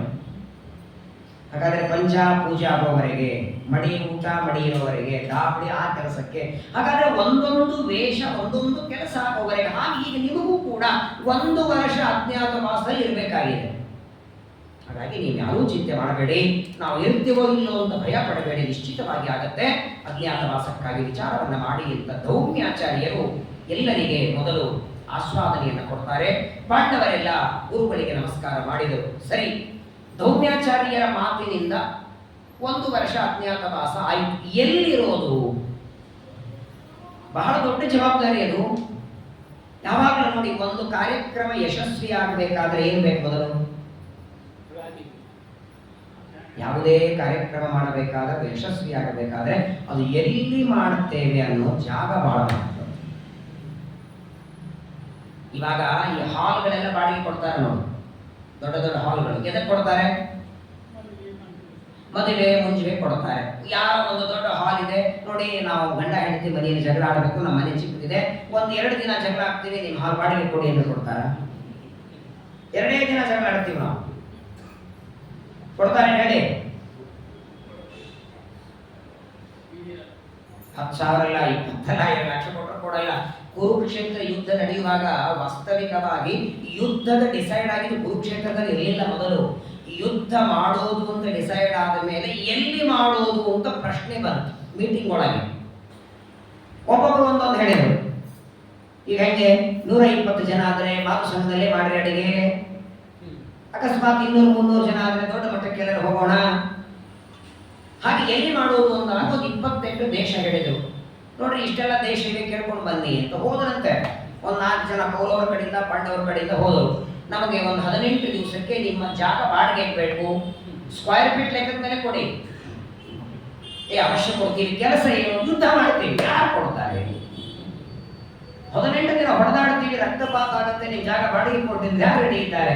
ಹಾಗಾಗಿ ಎಲ್ಲೂ ಸಿಗದೆ ಇದ್ದಾಗ ಕೊನೆಗೆ ಕೃಷ್ಣನೇ ಹೇಳ್ತಾನೆ, ಅವರವರ ಹತ್ರ ಇವರು ಬೇಡಬೇಡಿ, ನಮ್ಮ ಪೂರ್ವ ವಂಶದ ಆಸ್ತಿ ಇದೆ, ನಮ್ಮ ಪೂರ್ವಜರಾದ ಪೂರ್ವರಾಜನ ಆಸ್ತಿ ಇದೆ, ಅವಾಗೆಲ್ಲ ಗಿಡ ಮರ ಇತ್ತು, ಅದನ್ನೆಲ್ಲ ಕಡಿಸಿ ಯುದ್ಧ ಮಾಡ್ಲಿಕ್ಕೆ ಆ ಜಾಗ ರೆಡಿ ಮಾಡಿ 3 ತಿಂಗಳ ಕೈ ಬೆಳೆದಿದ್ದಂತೆ. ಎಲ್ಲಾ ಕಲ್ಲುಗಳ ತೆಗೆದು, ಕಟ್ಟಿಗೆ ತೆಗೆದು, ಗಿಡ ತೆಗೆದು, ಮನೆಗಳೆಲ್ಲ ದೂರ ದೂರ ತಳ್ಳಿ, ಸುಮ್ಮನೆ ಆಗಿಲ್ಲ ಯುದ್ಧ. ಹಾಗೆ ಅಜ್ಞಾತವಾಸಕ್ಕಾಗಿ ಸಿದ್ಧ ಏನೋ ಆದ್ರು. ಎಲ್ಲಿ ಹೋಗೋದು? ಯಾಕಂದ್ರೆ ದೊಡ್ಡ ಸಮಸ್ಯೆ ಏನಿದೆ ಗೊತ್ತಾ? ಅಜ್ಞಾತವಾಸ ನಾವು ಯಾರ ಮನೆಯಲ್ಲಿ ಮಾಡುತ್ತೇವೆ? ಮೊದಲನೇದು 1 ವರ್ಷ ನಾವು 5 ಜನರನ್ನು ಇಟ್ಕೊಂಡು ಅನ್ನ ಹಾಕ್ಬೇಕು ಆ ವ್ಯಕ್ತಿ. ಹೌದಾ ಇಲ್ಲ? 1 ವರ್ಷ ನಮ್ಮನ್ನ 5 ಜನ ಇಟ್ಕೋಬೇಕು. ಬರೀ ಇಟ್ಕೊಂಡು ಅನ್ನ ಹಾಕೋದಕ್ಕಿಂತ ನಾವು ಯಾರು ಅಂತ ಅವನೇ ಕೇಳಬಾರದು ಮೊದಲು. ಜೊತೆಗೆ ನಾವು ಯಾರ ಮನೆಗೆ ಹೋಗಿ ಅಜ್ಞಾತವಾಸಕ್ಕಿರ್ತೇವೆ ಅವರು ಕನಿಷ್ಠ ಪಕ್ಷ ದೊಡ್ಡ ವ್ಯಕ್ತಿ ಆಗದೇ ಇದ್ದರೂ ಕೂಡ ಆದರ ಗೌರವ ಮಾಡುವಂಥವ್ರು ಇರ್ಬೇಕು. ಯಾವುದು ಬೆಳಗ್ಗೆ ದಿನ ಬೈತಾನೆ ಅಂತವ್ರ ಹತ್ರ ಹೋಗಿ ಇರ್ಲಿಕ್ಕಾಗತ್ತಾ? ಒಂದಿನ ಇರ್ಲಿಕ್ಕಾಗಲ್ಲ. ಹಾಗಾಗಿ ಎಲ್ಲಿ ಹೋಗೋಣ ಅಂತ ಎಲ್ಲ ತಮ್ಮಂದ್ರನ್ನ ಕೇಳ್ತಾನೆ. ಬಹಳ ಒಳ್ಳೆಯ ಧರ್ಮರಾಜ. ಎಲ್ಲ ಪಾಂಡವರ 4 ಜನ ತಮ್ಮಂದ್ರನ್ನ ಕರೆದು ಹೇಳ್ತಾನೆ, ನೀವು ಹೇಳಿ ಎಲ್ಲಿ ಹೋಗೋಣ ಅಂತ ಹೇಳಿ. ಭೀಮಸೇನ ದೇವರಂದ್ರು, ನಮಗಿಂತ ನಮ್ಮ ತಮ್ಮನಿಗೆ ಚೆನ್ನಾಗಿ ಗೊತ್ತಿದೆ, ಅರ್ಜುನ ನೀನೇ ಹೇಳಪ್ಪ. ಅರ್ಜುನ ಅಂದ ಅಣ್ಣನಿಗೆ, ಧರ್ಮರಾಜನಿಗೆ ಅಂತಾನೆ, ನನಗೆ ಕೆಲವು ದೇಶಗಳ ಗೊತ್ತಿವೆ, ಹೆಸರು ನಾನು ಹೇಳ್ತೇನೆ, ಸೆಲೆಕ್ಟ್ ನೀವು ಮಾಡಿ. ಸರಿ ಹೇಳು ಅಂತಾರೆ. ಆಗ ಅರ್ಜುನ ಹೇಳ್ದ, ಮೊದಲನೇದು ಅತ್ಯಂತ ನಾವಿರೋದಕ್ಕೆ ಸುಂದರವಾದ ದೇಶ ಅಂದ್ರೆ ಮತ್ಸ್ಯ ದೇಶ, ಎರಡನೇದು ಸಾಲ್ವ ದೇಶ, ಮೂರನೇದು ವಿದೇಹ ದೇಶ, ನಾಲ್ಕನೇದು ಪಾಲ್ಹೀಕ ರಾಜರು ವಾಸ ಮಾಡುವ ಪಾಲ್ಹೀಕ ದೇಶ, ಐದನೇದು ದಾಶಾರಣ ದೇಶ, ಬೇಡರೆಲ್ಲ ಇರೋದು, ಆರನೇದು ಶೂರಸೇನ ಇರುವ ದೇಶ, ಏಳನೇದು ಕಳಿಂಗ ದೇಶ, ಎಂಟನೇದು ಜರಾಸಂಧ ವಾಸ ಮಾಡುವ ಮಗಧ ದೇಶ. ಆ ಕಾಲದಲ್ಲಿ ಯಾವುದು ಪ್ರಸಿದ್ಧವಾದ ದೇಶಗಳಿದ್ದವೋ ಅದರ ಹೆಸರೆಲ್ಲ ಅರ್ಜುನ ಹೇಳದ. ಇಷ್ಟರೊಳಗೆ ನಾವು ಆರಿಸ್ಕೊಳ್ಳೋದು ಯಾವುದನ್ನ? ಧರ್ಮರಾಜ ಅಂತಾನೆ, ನೋಡಿ ಎನಿಸ್ಕೊಂಡ, ಎಲ್ಲಾ ಕಡೆಗೆ ಹೋಗ್ಬೋದು, ಎಲ್ಲಾ ದೇಶಗಳಿಗೆ ಸಾಮಾನ್ಯವಾಗಿ ನಾವು ಮನೆ ತಗೊಳ್ಬೇಕಾದ್ರೆ ಏನ್ ನೋಡ್ತೀವಿ? ಬೋರ್ವೆಲ್ ಅದನೋ ಇಲ್ಲೋ, ನೀರದನೋ ಇಲ್ಲೋ, ಹೀಗೆ ಎಲ್ಲೋ ಒಂದು ಕಡೆ ಇರಬೇಕಾದ್ರೆ ನೋಡ್ಬೇಕಲ್ಲ. 1 ವರ್ಷ ಅಜ್ಞಾತವಾಸಕ್ಕೆ ಇರಬೇಕಾದರೆ ಬರೀ ದೇಶ ಚೆನ್ನಾಗಿದ್ರೆ ಸಾಗೋದಿಲ್ಲ, ರಾಜ ಚೆನ್ನಾಗಿರ್ಬೇಕು. ಇಷ್ಟೆಲ್ಲ ದೇಶಗಳಲ್ಲಿ ಧಾರ್ಮಿಕ ರಾಜ ಯಾವ ದೇಶದಲ್ಲಿದ್ದಾರೆ? ಅತ್ಯಂತ ಧಾರ್ಮಿಕ, ಬಂದವನಿಗೆ ಆದರ ಮಾಡ್ತಾನೆ, ಗೌರವ ಮಾಡ್ತಾನೆ, ಸತ್ಕಾರ ಮಾಡ್ತಾನೆ. ಎಷ್ಟೇ ವರ್ಷ ಅವನ ಹತ್ರ ಇದ್ರು ನೀವು ಯಾಕೆ ಯಾವ ಕಾರ್ಯ ಮಾಡ್ತೀರಿ ಜಾಗ ಅಂತ ಕೇಳಲ್ಲ. ಅಂತಹ ರಾಜ ಎಲ್ಲಿದ್ದಾರೆ ಹೇಳಿ? ಅಲ್ಲಿಗೆ ಹೋಗೋಣ. ಯತ್ರತೆ ರೋಚತೆ ರಾಜ್ಯ ತತ್ರ ಗಚ್ಚಾಮಹೇ ವಯಂ ಕಥಮಸ್ಮಿನ್ ಜನಪದೇ ಮಹಾರಾಜ ನಿವತ್ಸ್ಯಸಿ. ಇನ್ನೊಂದು ಮಾತು ಅಂತಾನೆ ಧರ್ಮರಾಜ, ಇಷ್ಟೆಲ್ಲ ದೇಶಗಳೇನು ಸರಿ, ಆದರೆ 1 ವರ್ಷ ನಾವು ಅಜ್ಞಾತವಾಸಕ್ಕೆ ಇರಬೇಕಾದರೆ ಯಾವ ದೇಶದಲ್ಲಿ ಜನಸಂಖ್ಯೆ ಕಡಿಮೆ ಇದೆಯೋ ಅಲ್ಲಿ ಹೋಗೋಣ ಅಂತ. ಯಾಕೆ ಹೇಳಿ? ಜನಸಂಖ್ಯೆ ಹೆಚ್ಚಾದರೆ ಒಬ್ಬರಿಗಿಲ್ಲ ಒಬ್ಬರಿಗೆ ಡೌಟ್ ಬರ್ತದೆ. ಯಾರೋ ಬಂದರೆ ರಾಜ್ಯದಲ್ಲಿ 5 ಜನ ಪ್ರಶ್ನೆ ಕೇಳ್ತಾರೆ, ಅವ್ರು ಯಾರು? ಕಡಿಮೆ ದೇಶ ಇರೋ, ಕಡಿಮೆ ಜನ ಇರುವ ದೇಶಕ್ಕೆ ಹೋಗೋಣ, ರಾಜ ಸಾತ್ವಿಕನಿರಬೇಕು, ಧಾರ್ಮಿಕನಿರಬೇಕು ಅಂತಲ್ಲಿ ಹೋಗೋಣ ಅಂದಾಕ್ಷಣ ಅರ್ಜುನ ಅಂತಾನೆ, ಹಾಗಾದರೆ ನಮಗೆ ಸುರಕ್ಷಿತವಾಗಿ 1 ವರ್ಷ ಇರೋದಕ್ಕೆ ಯಾವ ಚಿಂತೆ ಇಲ್ಲದೆ ಇರುವಂತೆ, ನಮ್ಮ ಧರ್ಮಗಳ ಆಚರಣೆ ಮಾಡುವಂತೆ ಇರೋದಕ್ಕೆ ನಮಗಿದ್ದದ್ದು ವಿರಾಟ ನಗರ ಒಂದೇ. ಯಾಕೆ ಅಂತ ಕೇಳಿದ ಧರ್ಮರಾಜ, ಮಗಧ ದೇಶ ಉಳಿದೆಲ್ಲ ದೇಶಗಳ ಬೇಡವ ಅಂದಾಗ ಅರ್ಜುನ ಹೇಳ್ತಾನೆ, ನಾನು ಪ್ರತ್ಯಕ್ಷ ನೋಡಿಲ್ಲ, ಆದ್ರೆ ಅನೇಕರ ಬಾಯಿಂದ ಕೇಳಿದ್ದೇನೆ, ವಿರಾಟ ರಾಜನ ಬಗ್ಗೆ ನಾನು ಕೇಳಿದ್ದೇನೆ ಅಂತಾನೆ. ವಿರಾಟ ರಾಜ ಧಾರ್ಮಿಕ, ಮಹಾಪರಮ ವಿಷ್ಣು ಭಕ್ತ. ಮೇಲಾಗಿ ರಾಜ್ಯಕ್ಕೆ ಬಂದ ಯಾರೇ ವ್ಯಕ್ತಿಗಳ ಬರಲಿ ಅವರನ್ನ ಕೇವಲ ಪ್ರಜೆಗಳು ಅಂತ ತಿಳಿತಿರಲಿಲ್ಲ, ಅವರಲ್ಲಿ ಭಗವಂತನ ಸನ್ನಿಧಾನ ಇದೆ, ಅವರು ದೇವರ ಭಕ್ತರು ಅಂತ ಒಳಗೆ ಕರ್ಕೊಳ್ತಿದ್ದ. ಅದು ಬೇಕಲ್ಲ, ಆದರ ಬೇಕು, ಗೌರವ ಬೇಕು. ನೋಡಿ, ಯಾವ ಊರಲ್ಲಿ ಯಾವ ಮನೆಯಲ್ಲಿ ನಮಗೆ ಮರ್ಯಾದೆ ಇರಲ್ಲ ಅಲ್ಲಿ ಒಂದು ದಿನ ಅಲ್ಲ ನೋಡಿ ಹೊರಟಿದ್ದಾರೆ ನೋಡಿ, ಒಂದು ಕ್ಷಣನೂ ಇರಬಾರ್ದಂತಲ್ಲಿ. ಯಸ್ಮಿನ್ ದೇಶೇ ನ ಸನ್ಮಾನ ನ ಪ್ರೀತಿ ನ ಚ ಬಾಂಧವ. ಪ್ರೀತಿ ಇಲ್ಲ, ವಿದ್ಯೆಗೆ ಬೆಲೆ ಇಲ್ಲ, ಆದರ ಗೌರವ ಇಲ್ಲ, ಇರಬಾರದು. ಹಾಗಾಗಿ ಇಷ್ಟೆಲ್ಲ ದೇಶಗಳಲ್ಲಿ ನನಗೆ ಅತ್ಯಂತ ಸೇರಿದ್ದು ವಿರಾಟ ರಾಜನ ಅರಮನೆ. ಅಲ್ಲಿಗೆ ಹೋಗೋಣ. ವಿರಾಟ ನಗರಂ ಚಾಪಿ ಶ್ರೂಯತೆ ಶತ್ರುಕರ್ಜನೆ ರಮಣೀಯಂ ಜನಾಕೀರ್ಣಂ ಸುಭಿಕ್ಷಂ ಸ್ಥಿತಮೇವ ಚ. ಪಾಂಡವರು ವಿರಾಟ ರಾಜನ ಅರಮನೆ ಯಾಕೆ ಆರಿಸಿಕೊಂಡ್ರು ಅಜ್ಞಾತವಾಸಕ್ಕಂದ್ರೆ, ಮೊದಲನೇದ್ದು ವಿರಾಟ ರಾಜ ಸಾತ್ವಿಕ, ಎರಡನೇದ್ದು ಸದಾ ಮಳೆ ಬೆಳೆ ಇರುತ್ತದೆ. ರಾಜ್ಯದಲ್ಲಿ ದುರ್ಭಿಕ್ಷೆ ಇದ್ರೆ ಒಂದು ವರ್ಷ ಕಳೆಯೋದು ಹೆಂಗೆ ಅಲ್ಲಿ? ಸುಭಿಕ್ಷೆ ಇರ್ತದೆ, ಮಳೆ ಬೆಳೆ ಚಿಂತೆ ಇಲ್ಲ, ಧಾನ್ಯಕ್ಕೆ ಚಿಂತೆ ಇಲ್ಲ, ಸೇವಕರು ಬೇಕಾದಷ್ಟು ಜನ ಇದ್ದಾರೆ, ಮೇಲಾಗಿ ಜನರು ಎಲ್ಲ ಒಳ್ಳೆಯವರಿದ್ದಾರೆ. ನಾವೊಂದು ವರ್ಷ ಇರೋದಕ್ಕೆ ವಿರಾಟ ರಾಜನ ಅರಮನೆ ಉತ್ತಮ ಅಂತ ಡಿಸೈಡ್ ಆಯಿತು. ಸರಿ, ಎಲ್ಲಿರೋದು ಅಂತ ಡಿಸೈಡ್ ಆಯಿತು. ಇದರ ನಂತರ ಎರಡನೇ ಪ್ರಶ್ನೆ ಏನು, ಒಂದು ವರ್ಷ ಅಜ್ಞಾತವಾಸದಲ್ಲಿ ಯಾರ್ಯಾರು ಯಾವ ವೇಷದಿಂದ ಇರೋದು? ಯಾಕಂದ್ರೆ ಇದೇ ವೇಷದಿಂದ ಹೋದ್ರೆ ಗೊತ್ತಾಗಲ್ವಾ. ಆಗ 5 ಜನ ತಮ್ಮ ತಮ್ಮ ವೇಷವನ್ನು ಬದಲಾಯಿಸ್ತಾರೆ. ಧರ್ಮರಾಜ ಸನ್ಯಾಸಿಯಾಗ್ತಾನೆ, ಭೀಮಸೇನ ದೇವರು ಅಡಿಗೆಯವನ ವೇಷ ಹಾಕೊಳ್ತಾರೆ, ಸೂದ ಅರ್ಜುನ ಪ್ರಹಂಗಣೆಯಾಗ್ತಾನೆ, ಅಶ್ವಪತಿಯಾಗಿ ನಕುಲ, ಗೋರಕ್ಷಣೆಗಾಗಿ ಸಹದೇವ, ಸೈರಂಧ್ರಿ ಅಂತ ಸೇವೆ ಮಾಡುವ ರೂಪದಿಂದ ದ್ರೌಪದಿ. ಇದಕ್ಕೆಲ್ಲ ಮಧ್ವಾಚಾರ್ಯ ಕಾರಣ ಕೊಡುತ್ತಾರೆ. ವೇಷನೆ ಹಾಕೊಳ್ಳೋದಿತ್ತು, ನಿಮ್ಮ ಮನಸ್ಸಿಗೆ ಬಂದ ವೇಷನೆ ಹಾಕೊಳ್ಳಬಹುದಾಗಿತ್ತು, ಇದೇ ವೇಷಗಳು ಯಾಕೆ ಹಾಕಿಕೊಂಡ್ರು ಅಂತ ಆಚಾರ್ಯರು ಕಾರಣ ಕೊಡ್ತಾರೆ.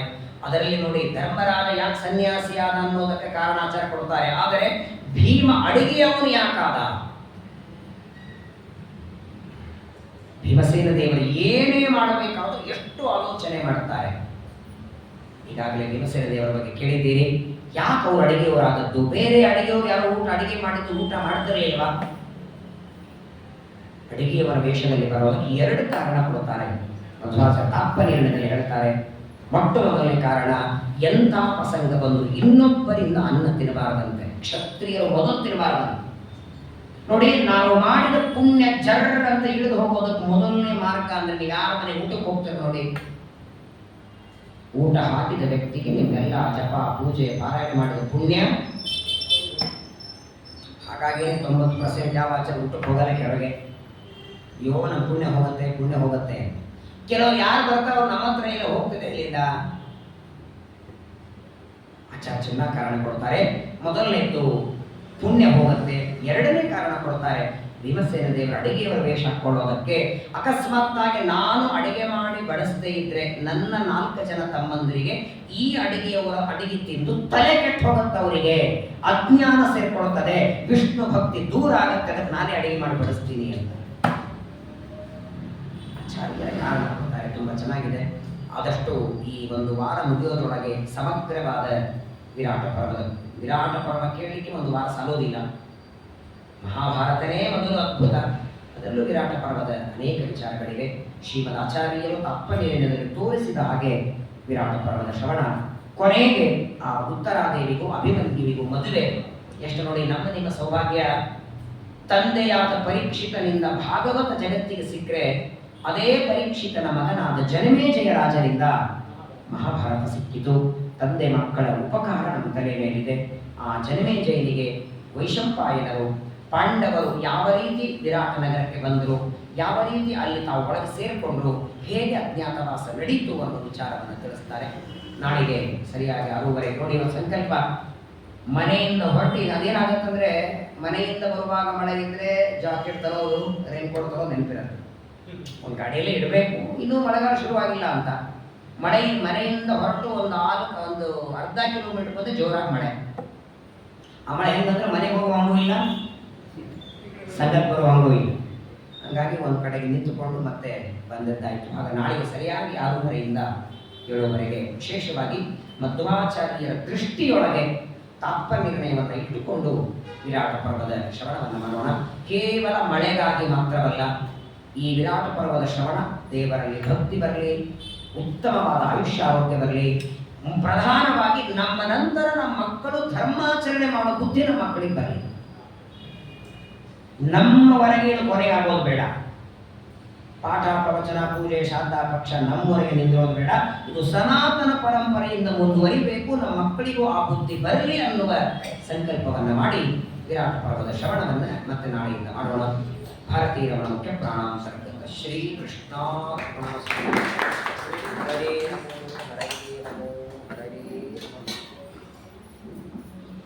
ಯದಕ್ಷರ ಪದಪುಷ್ಟಂ ಮಾತ್ರಾಮೀನಂಚ ಯದ್ಭವೇತ್ ತತ್ಸರ್ವಂ